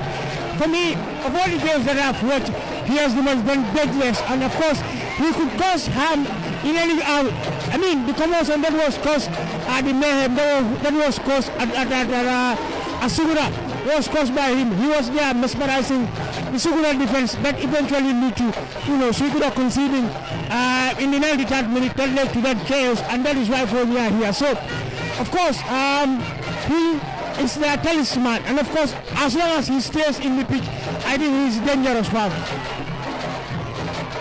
Can hear a bit of roar from the crowd.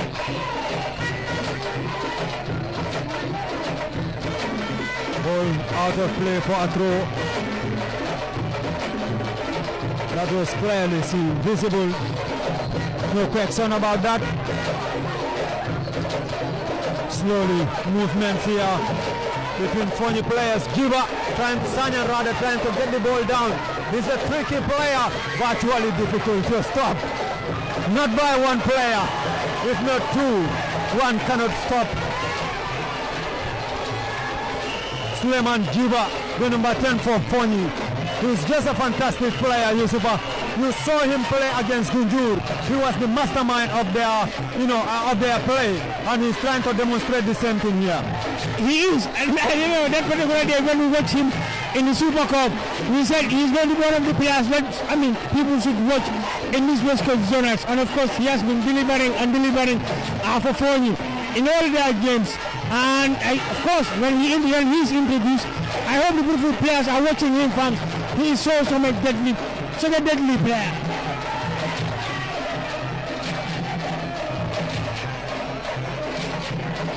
This is a corner for Fonyi. The player signaling readiness.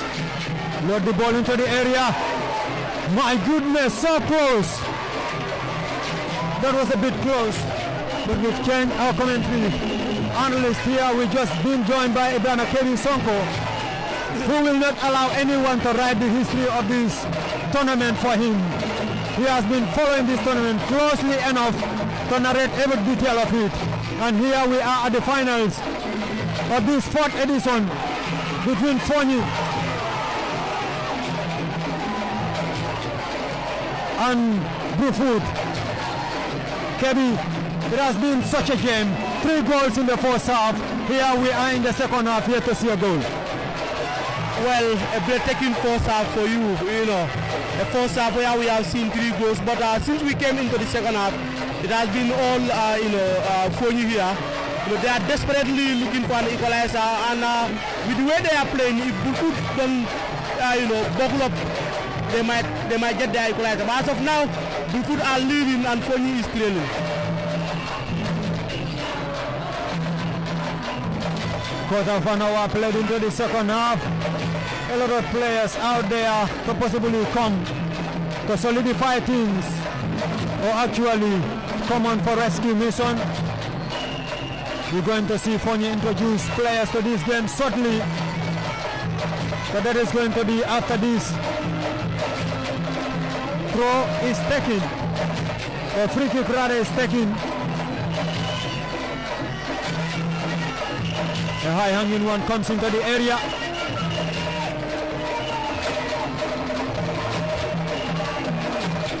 Easy one.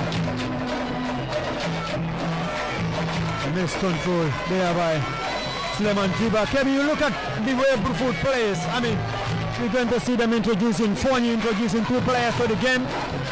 Their talisman, Suleiman Giba, will be making way out for Bouakar Kamara. Bouakar Kamara, number 9. And another substitution is going to be the number 10. Number 20 making way out, Bakari Kujabi, for the number 11, Semi Nyasi.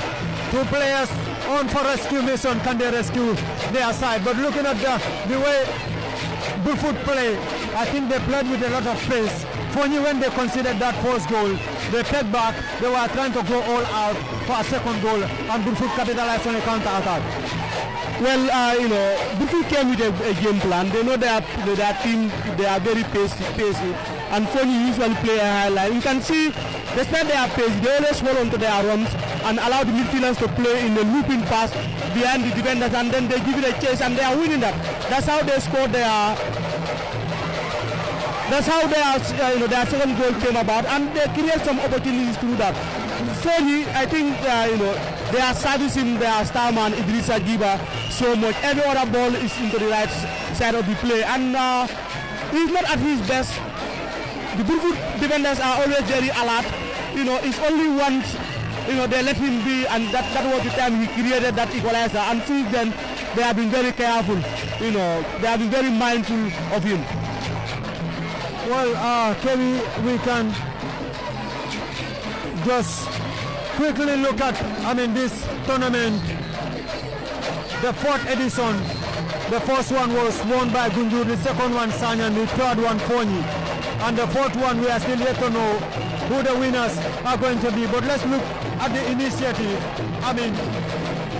The organizers, largely what they will tell us is they stage this tournament to unify the West Coast region, to create a platform for the raw talents, to build grassroots football, and equally to generate a bit of income to make sure they support the various zones. And we can see, the first one is the unification, the second one, is allowing young players to display their talents, and the third one, we're going to see a lot of support going to be given to the various zones. We can see this is a valuable tournament. Well, already, they have allowed zones to send in their proposals. Some of the zones already did. They cannot support every zone, like they will always tell you.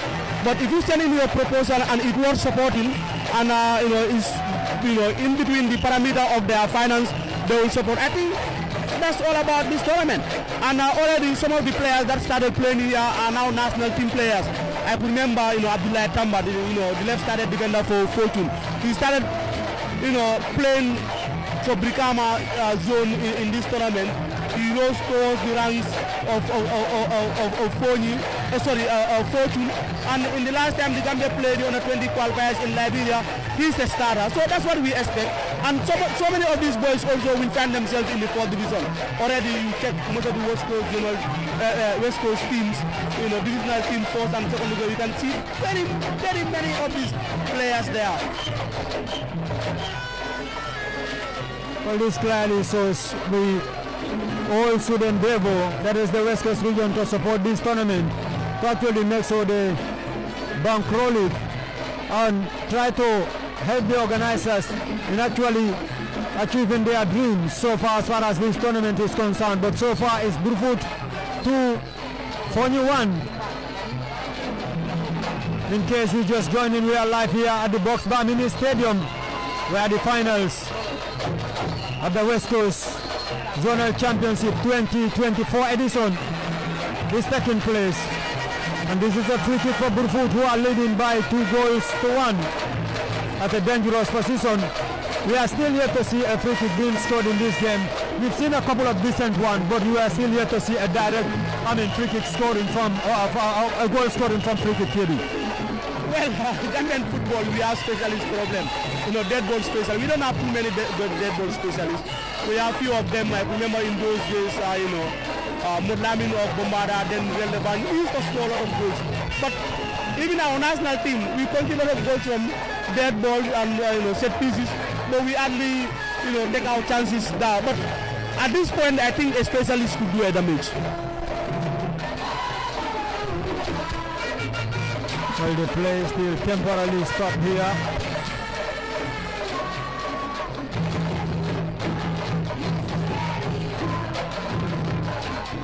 As a Burfoot player still struggling to be on his feet. We are almost halfway into the second half. Still Burfoot hanging onto their slender lead here at the Box Bar Mini Stadium. See a bit of discussion among the players there.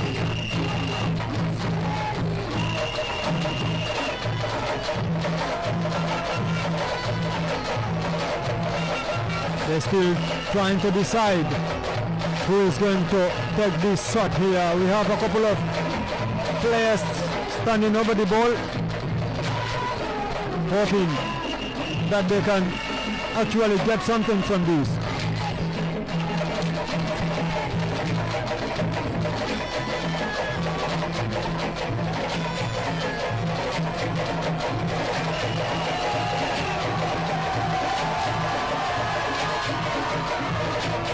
Ricochet at the wall and it goes out for a throw, quite a disappointing one.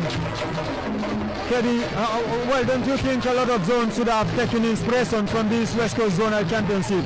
We can remember when COVID-19 actually came in. I mean, the nation were so desperate for football. The GFF said they were not going to organize the National Zonal Championship. And West Coast said, okay, let's see what we can do. And here is it. It is growing bigger and bigger. Looking at the turnout, and I mean, looking at the organization, the coordination, the kind of football being played, you know, the displays all the time, the talent. I think this is massive that if we can have this across the country, it's going to be quite helpful. For the development of football. It's going to be quite helpful. We have seen North Bank region have organized one and it was very successful, and you know, West Coast are the pioneers of the zonal. You know, in the first, second edition, you know, the money, the prize money was not lucrative. But this time around they are going $100,000 for the winner and $75,000 for the runner. So this is something very impressive. And towards before even the final too, in each and every zone they play matches to the home team or the place where they organize the match, you know, the field, they will give them a 10% support from the revenue collected on the gate, and teams will share the 60%, 30-30, and the committee will take 30. That alone is a finance, you know, gaining revenue, you know, generating revenue for these teams. So it's very important, and I hope other zones like KM and others will also join the, you know, the zonal. You know, it is very good. The JFF cannot do it all, and this is non-league football. The zone has to take ownership of this. Burfoot trying to launch another counter attack here, and their players being brought down. A yellow card has been dashed to the Phonies. Number 5, Landon Jaju, is being shown a yellow card for that foul on Burfoot's diminutive attacker,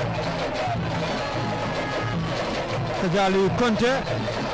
Earlier on we were talking about the sloppy defending that we've been seeing Phony displaying from the first whistle, and that continues here. You can see the way they defend. They look not very solid at the back, and they've been paying prices for that. They are very static and very slow to react. So that's what they should work on. You know, if you are playing against a pacey forward, you know, you should double up. You should not be sluggish, and that's why you see another ball behind their defense. The defender has no other thing to do but to pull the player down, a foul and a yellow card.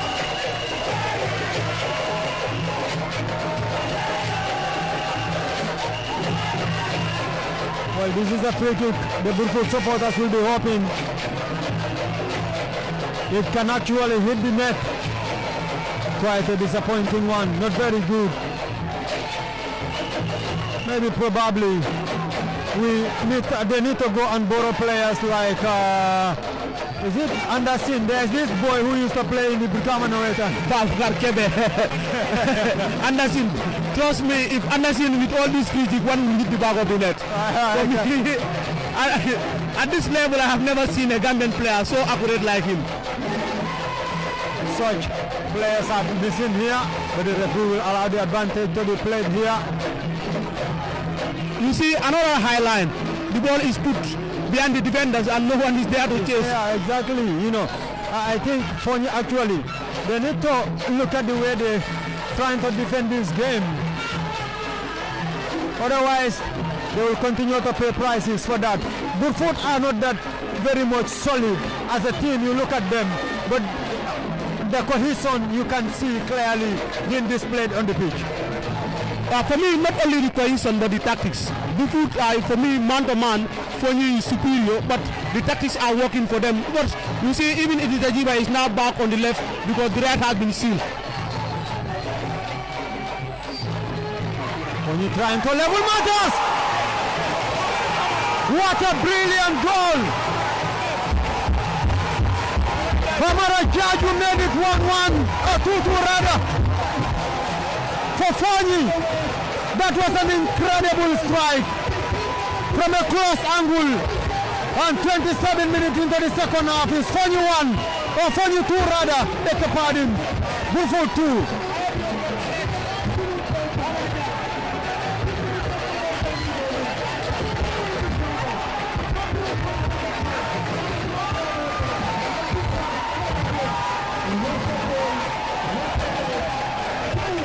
What a play! That was just an astonishing strike by the captain.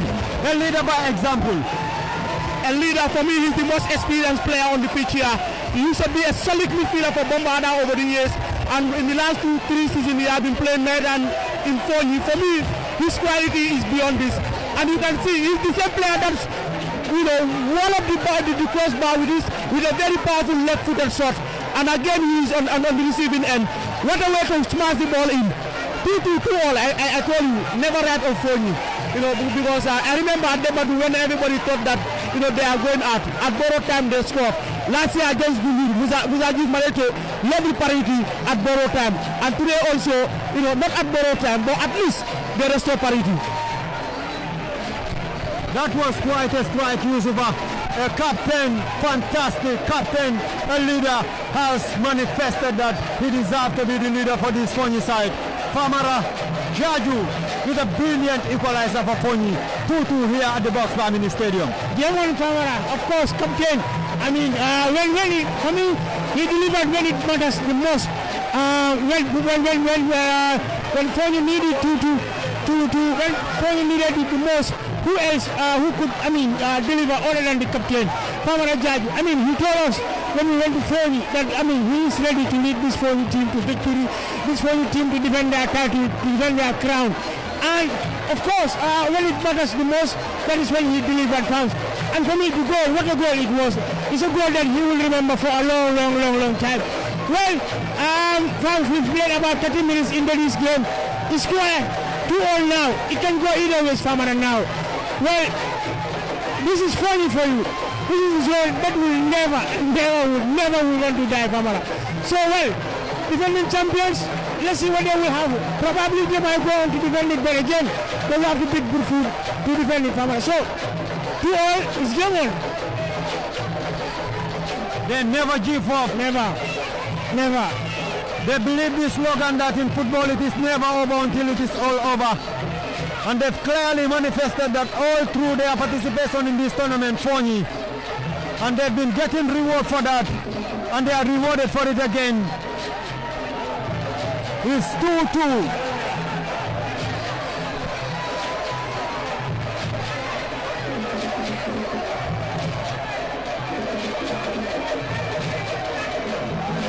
Well, this is the goal, the second goal for Fonyi.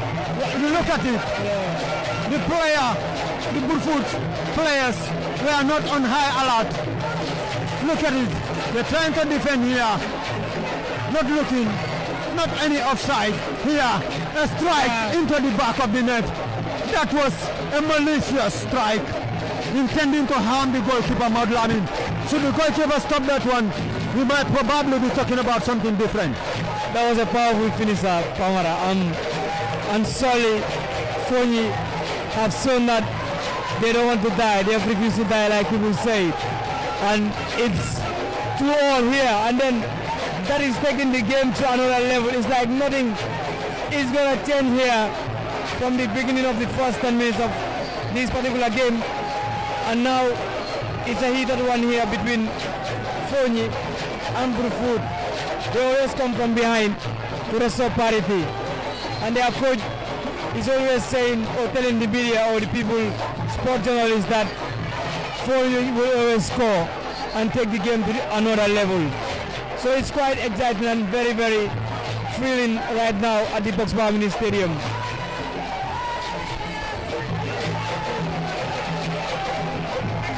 We are a little over 13 minutes here to go at the Box Bar Mini Stadium. It's still 2-2 between Fonyi and Brufut. Brufut will be going forward, trying to look for their third goal. And you look at this game, what is more fascinating and interesting about this game is whenever Burfoot or Fonyi scored, Burfoot will score. Whenever Fonyi score, Burfoot will score. And whenever Burfoot score, Fonyi will try to come back. I think Fonyi always had it come. I don't know where they get this formula from, but coming from behind, I've never seen a team that has come from behind more times than Fonyi in this competition. They've done it in the group stages, they've done it in the knockout stages, semi-final, quarter-final, finals. I mean, even the Super Cup round, they've done it. So, well, I said it during the build-up. You can score against Fonyi, but until the referee blows the final whistle, you are not certain that you are carrying the day. And this is a manifest of that Famara. Coming from behind twice in the first half, they led, they came back in the second half, they came back. So that shows you who they are. That is Fonyi for you. I think probably, maybe we might just stand them the comeback specialist Famara. You know, but and for me, the manner in which they always do it, farms, it's always fantastic in the manner in which they do it, Famara.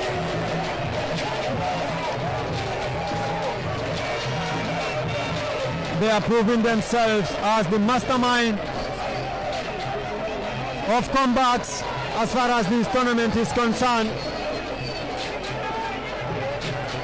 Fonyi are just exceptional. They've been so astonishing by far. And it's 2-all here. Burfoot are not willing to let it go. And Fonyi equally are not willing to let it go. The 100,000 on the table is what the two teams are still fighting for.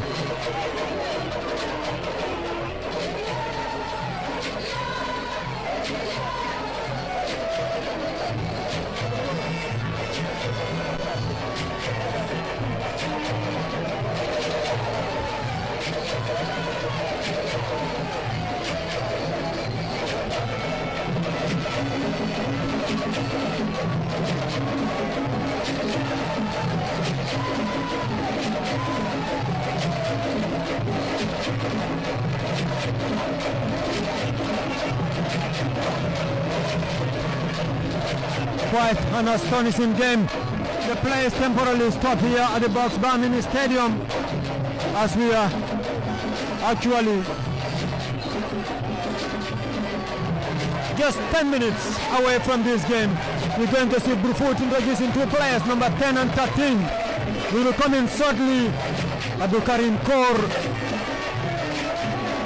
and Vincent Jata will be taking the position of number 3, Sana Sambu. And number 9. And these are the replays for the two goals. The opening, the breakthrough goal by Umar Jan. And the number 9 as well, Umar Jaju, the goal scorer, has been withdrawn by Burfoot. They introduced two players to the game. This is Fonyi's equalizing goal, scored by Idrissa Jiba, all in the first half.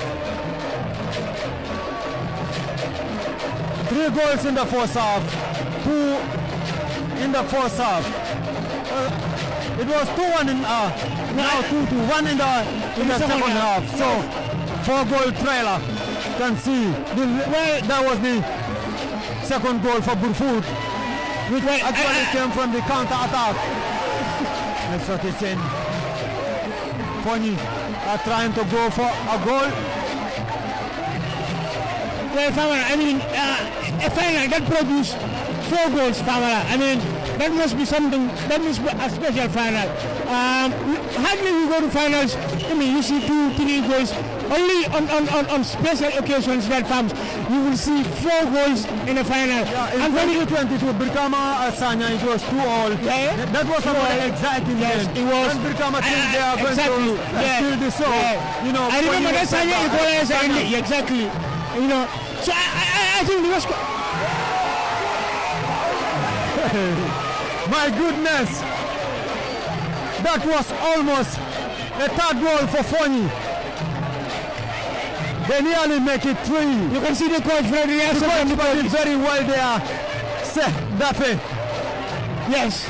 that was a fantastic save from Seth Dafe, because I mean, it could have gone in. It could have been 3-2 as we speak right now, but thanks to Seth Dafe and that brilliant save, I mean, 2-all Farms. So you can see the two coaches. I mean, all of them are on their neck, both of them are on their feet. You can see Ibrahim Kamara and of course Ibrahim Jay. I mean, we have 10 minutes, or less than 10 minutes to go, Farms. So, I mean, I think it's like a meeting on the touchline. I mean, both the technicians will be thinking, what can we do right now? I mean, who do we have on the bench? Who can we introduce to make sure that we carry the day? But I'm telling you, Farms, it will be special if we could have a winner in the remaining minutes, Farms.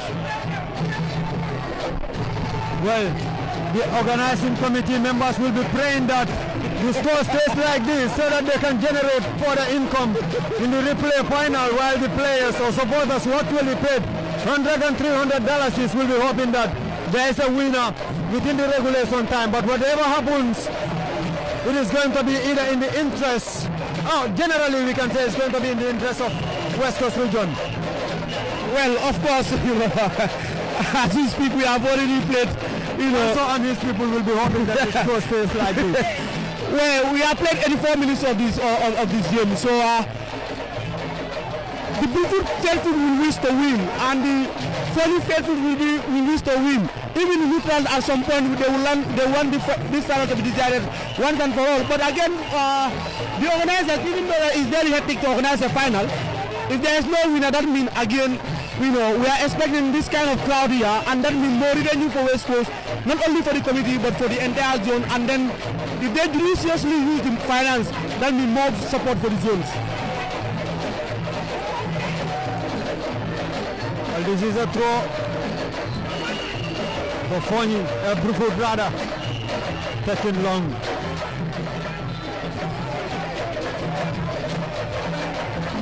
And the decision this time around goes in favor of Fonyi. Another thing that we can't lose sight of, Kebi, is the ambience and the crowd. West Coast, when they said it's the home of football in the Gambia, some will dispute. But when it comes to turnout, as far as West Coast tournaments are concerned, they are hardly matched by other zones. Well, this is the biggest zone, or the biggest region, I should say, in terms of population. So no wonder, they are creating, and also bringing this kind of people, this number of people in the final.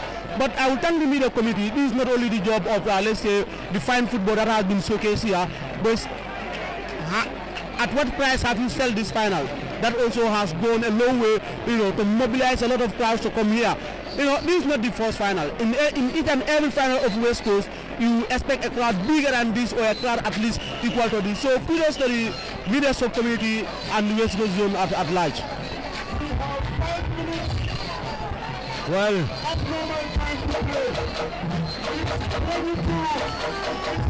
we just trying to see how many minutes by our timing.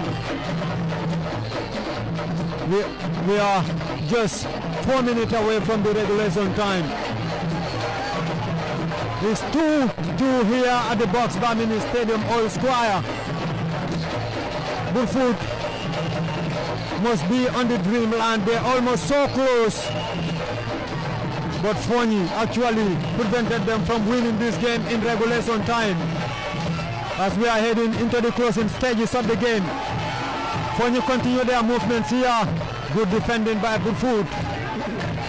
Ismaila Sonko, the author of their second goal, swept the ball off the play.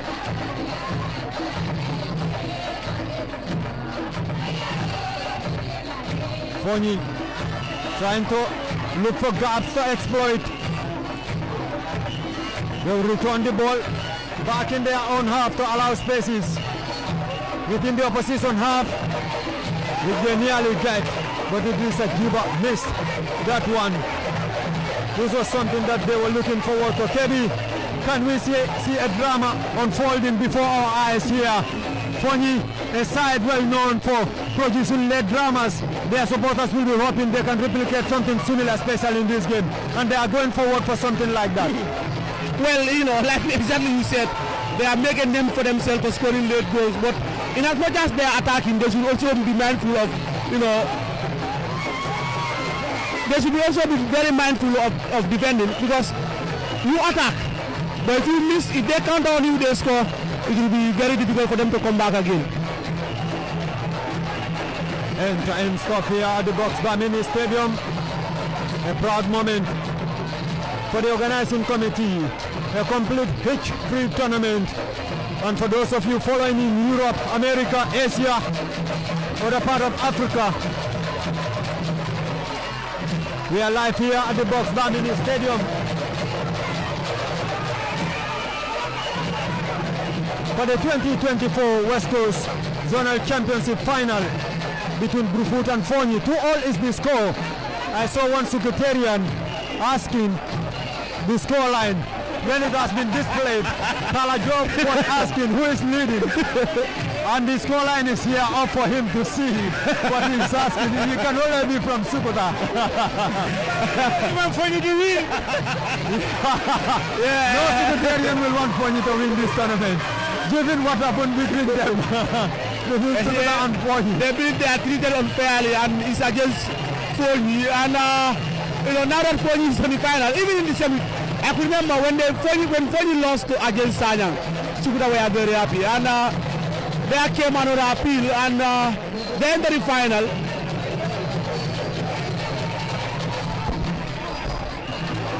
We are heading into the closing stages. A couple of seconds, around 50 seconds for Fonyi and Brufut to find a winning goal here, or otherwise this game is going to be rescheduled. According to the information we received from the organizing committee, it's going to be replayed on a date to be decided later by the members of the organizing committee.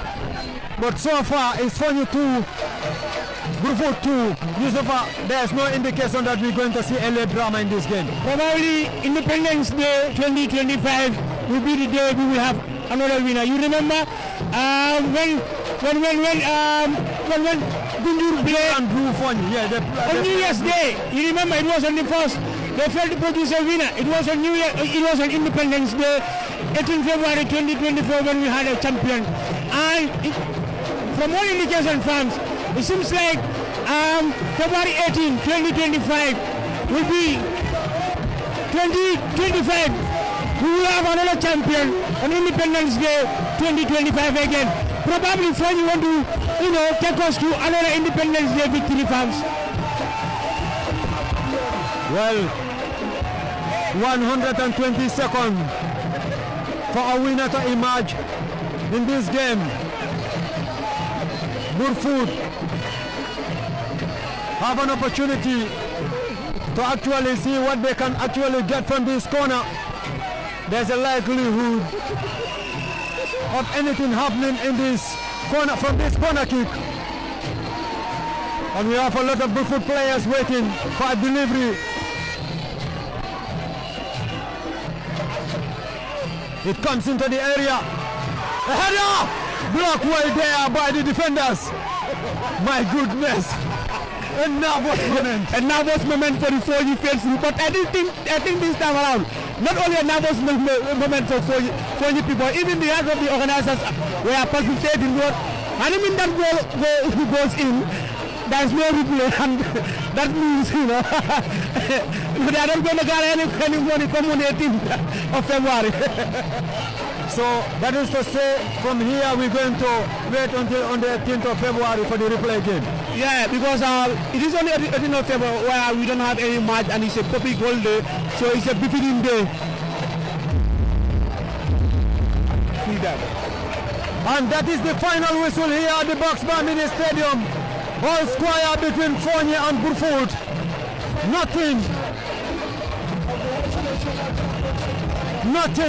Nothing to be disappointed of as far as this game is concerned. It's Fonyi 2, Brufut 2. And according to the information we received from the organizing committee, this tie is going to be replayed. It's going to be rescheduled on the 18th of February when Brufut and Fonyi will return here for a champion to emerge here. 2 here at the Box Mini Stadium. Fonyi 2, Brufut 2. This was the breakthrough goal for Brufut, but they were put back later by Fonyi. Umar Jagu opened the scoring, and Fonyi level matters courtesy of Idrissa Giba. Kevin, look at this goal, a brilliant control. Look at the vision of the player, the pass for me, the control, not to talk about the goal. Well, it is for me, he has been the best player of the tournament. Look at the pass. The pass is top-notch. That's fantastic from Idrissa Giba. He has been the main man for Fonyi in this tournament, and exactly he has scored another fantastic goal. Well, we've actually witnessed the final whistle here.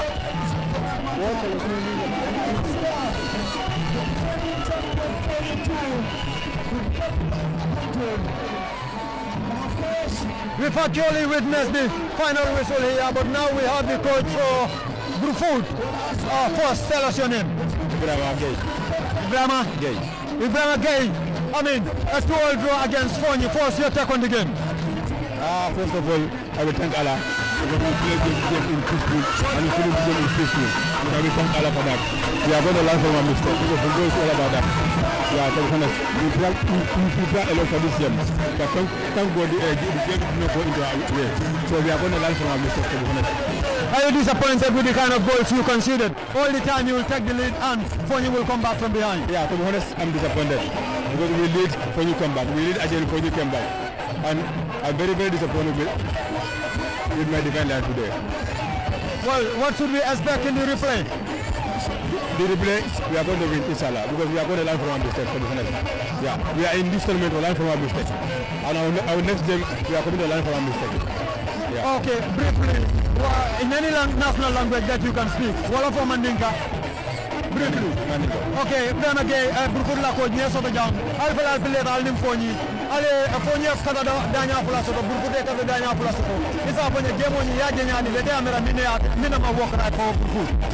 Game oni never attend the battle, to be honest. Because Canada team can never win. Yeah. But game definitely in this appointed battle because my expect come to more leader in Afula. Eka aboni game over. Because Nyaji Bentala board na quarter final stage. Yeah, but yeah. Okay, thank you very much. Right. That was the coach for Brufut, Ibrahima Gay. We now have the coach for Fonyi, Ibrahima Kamara. I mean, 2-all draw against Brufut. Most of the time, you'll come back from behind. First, tell us your impression about the game. Yeah, I was very impressed of the game. We played really very well. It's just that in the first half, we slip up and gifted them some 2 goals. But the way we reacted to this, to the game tells how good Fonyi is and how talented Fonyi is. And you know, people are just lucky that we not completely turn around. Yes.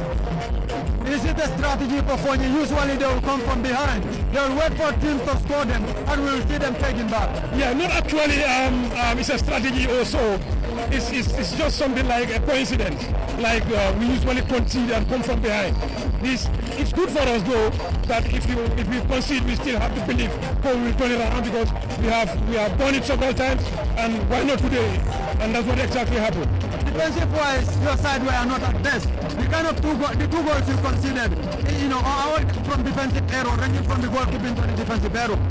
What do you think was lacking? Yeah, exactly. This is what I told them at the dressing room because prior to the game, I told them exactly that's what has happened. So, but football is all about mistakes. They will learn from it. Come on the 18th.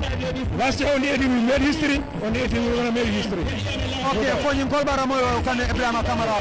Yamina soto eba min fola ingi mo to. Ani yamina soto eba min fola Fonyi kole. Yeah, min fola Fonyi kole wala.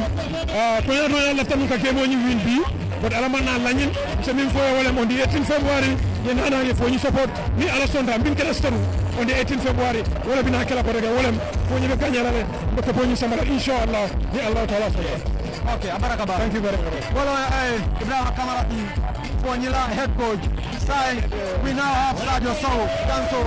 head of the organizing committee. First game finishes here at the Box Bar Mini Stadium. To all, tell us your impression generally about the game. Well, my first impression is about the crowd, how you control the crowd and how the two fans, let me say the two fans, comport themselves. You see the game was crime-free and then people are raising eyebrows. How can you cope or manage this fan, this type of crowd? But alhamdulillah, another thing is the performance of these two teams. Brufut never relent, for you refuse to die. I think this is the beauty of this West Coast Zonal. So what should we expect, from the replay, and when should we expect the replay? The replay was set before today, that is on the 18th of February. Our finals are targeted for New Year's Day for the first final. If there is a draw or a tie, we go in for the second or the replay, that is on the 18th February. So unfortunately we could not get the first. Now we got the 29. We are replaying the game on the 18th February, Independence Day. So what should we look forward to as far as that replay is concerned? Are we going to see you adjust on anything? What is it that you observe from this game that you think you want to adjust on as organizing committee member? I think the security, that is about the security. You never know what will come, but today we are satisfied, but still we have to redouble our effort. We know replays are always dangerous. People will come.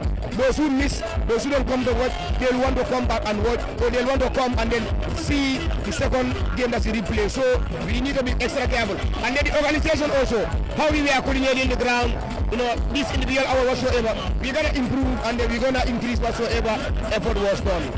Okay, briefly, Janin Kebuleta, Sajo So, Yamina Sotoba, Mimpola Foni, Yamina Pola Burfutun Kole, Yamina Pola West Coast region as far as the new tournament is concerned. Mimpola Burfuri, Mimpola Foni, Mimpola West Coast, Mukuma Kilimere. West Coast, Lesembo Warra. West Coast, the best coast. West Coast, Munyon Tangoldi. West Coast, Munga Momake. Burfut, Foni.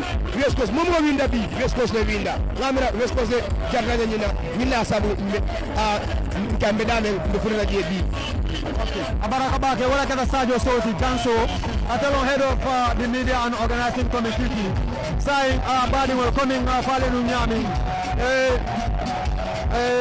2024 West Coast Zonal Championship Final or mi alam ko fonyile appelé nim Brufut fonye kata danya fulasoto Brufut ka kata danya fulasoto imanyono organizing committee en minofo wala nyinte ko demo ni na banta tengi imanyono ka replay sa ko Gambia ka fango jura ala fansoto jura lungo bina wala kata 18 February dina muruna jane pour kana en demo play ko tay somba fala GRTS technicien oli ala baraka the entire crew, cameraman, technician, minul ba studio kono minul bijang, mba mode congratulate la from the management level. Nimu nyon tawe to ni alon ko GRTS nata la time pour kaje ko yo keno. Samba fala director general Abdullah Si, director of newsroom, director of programs. Ko ala baraka Gambian wol sa ko mode la contenta nyina. Katu mol min sobe be ni polo kan. Akata nyon tangole to woni tandile ko Gambian wol bala prene pour GRTS kanyinke. Adu mba container kanyinke ni ala sonda. So Brufut man fen sodo, Brufut man no roke foni man no roke.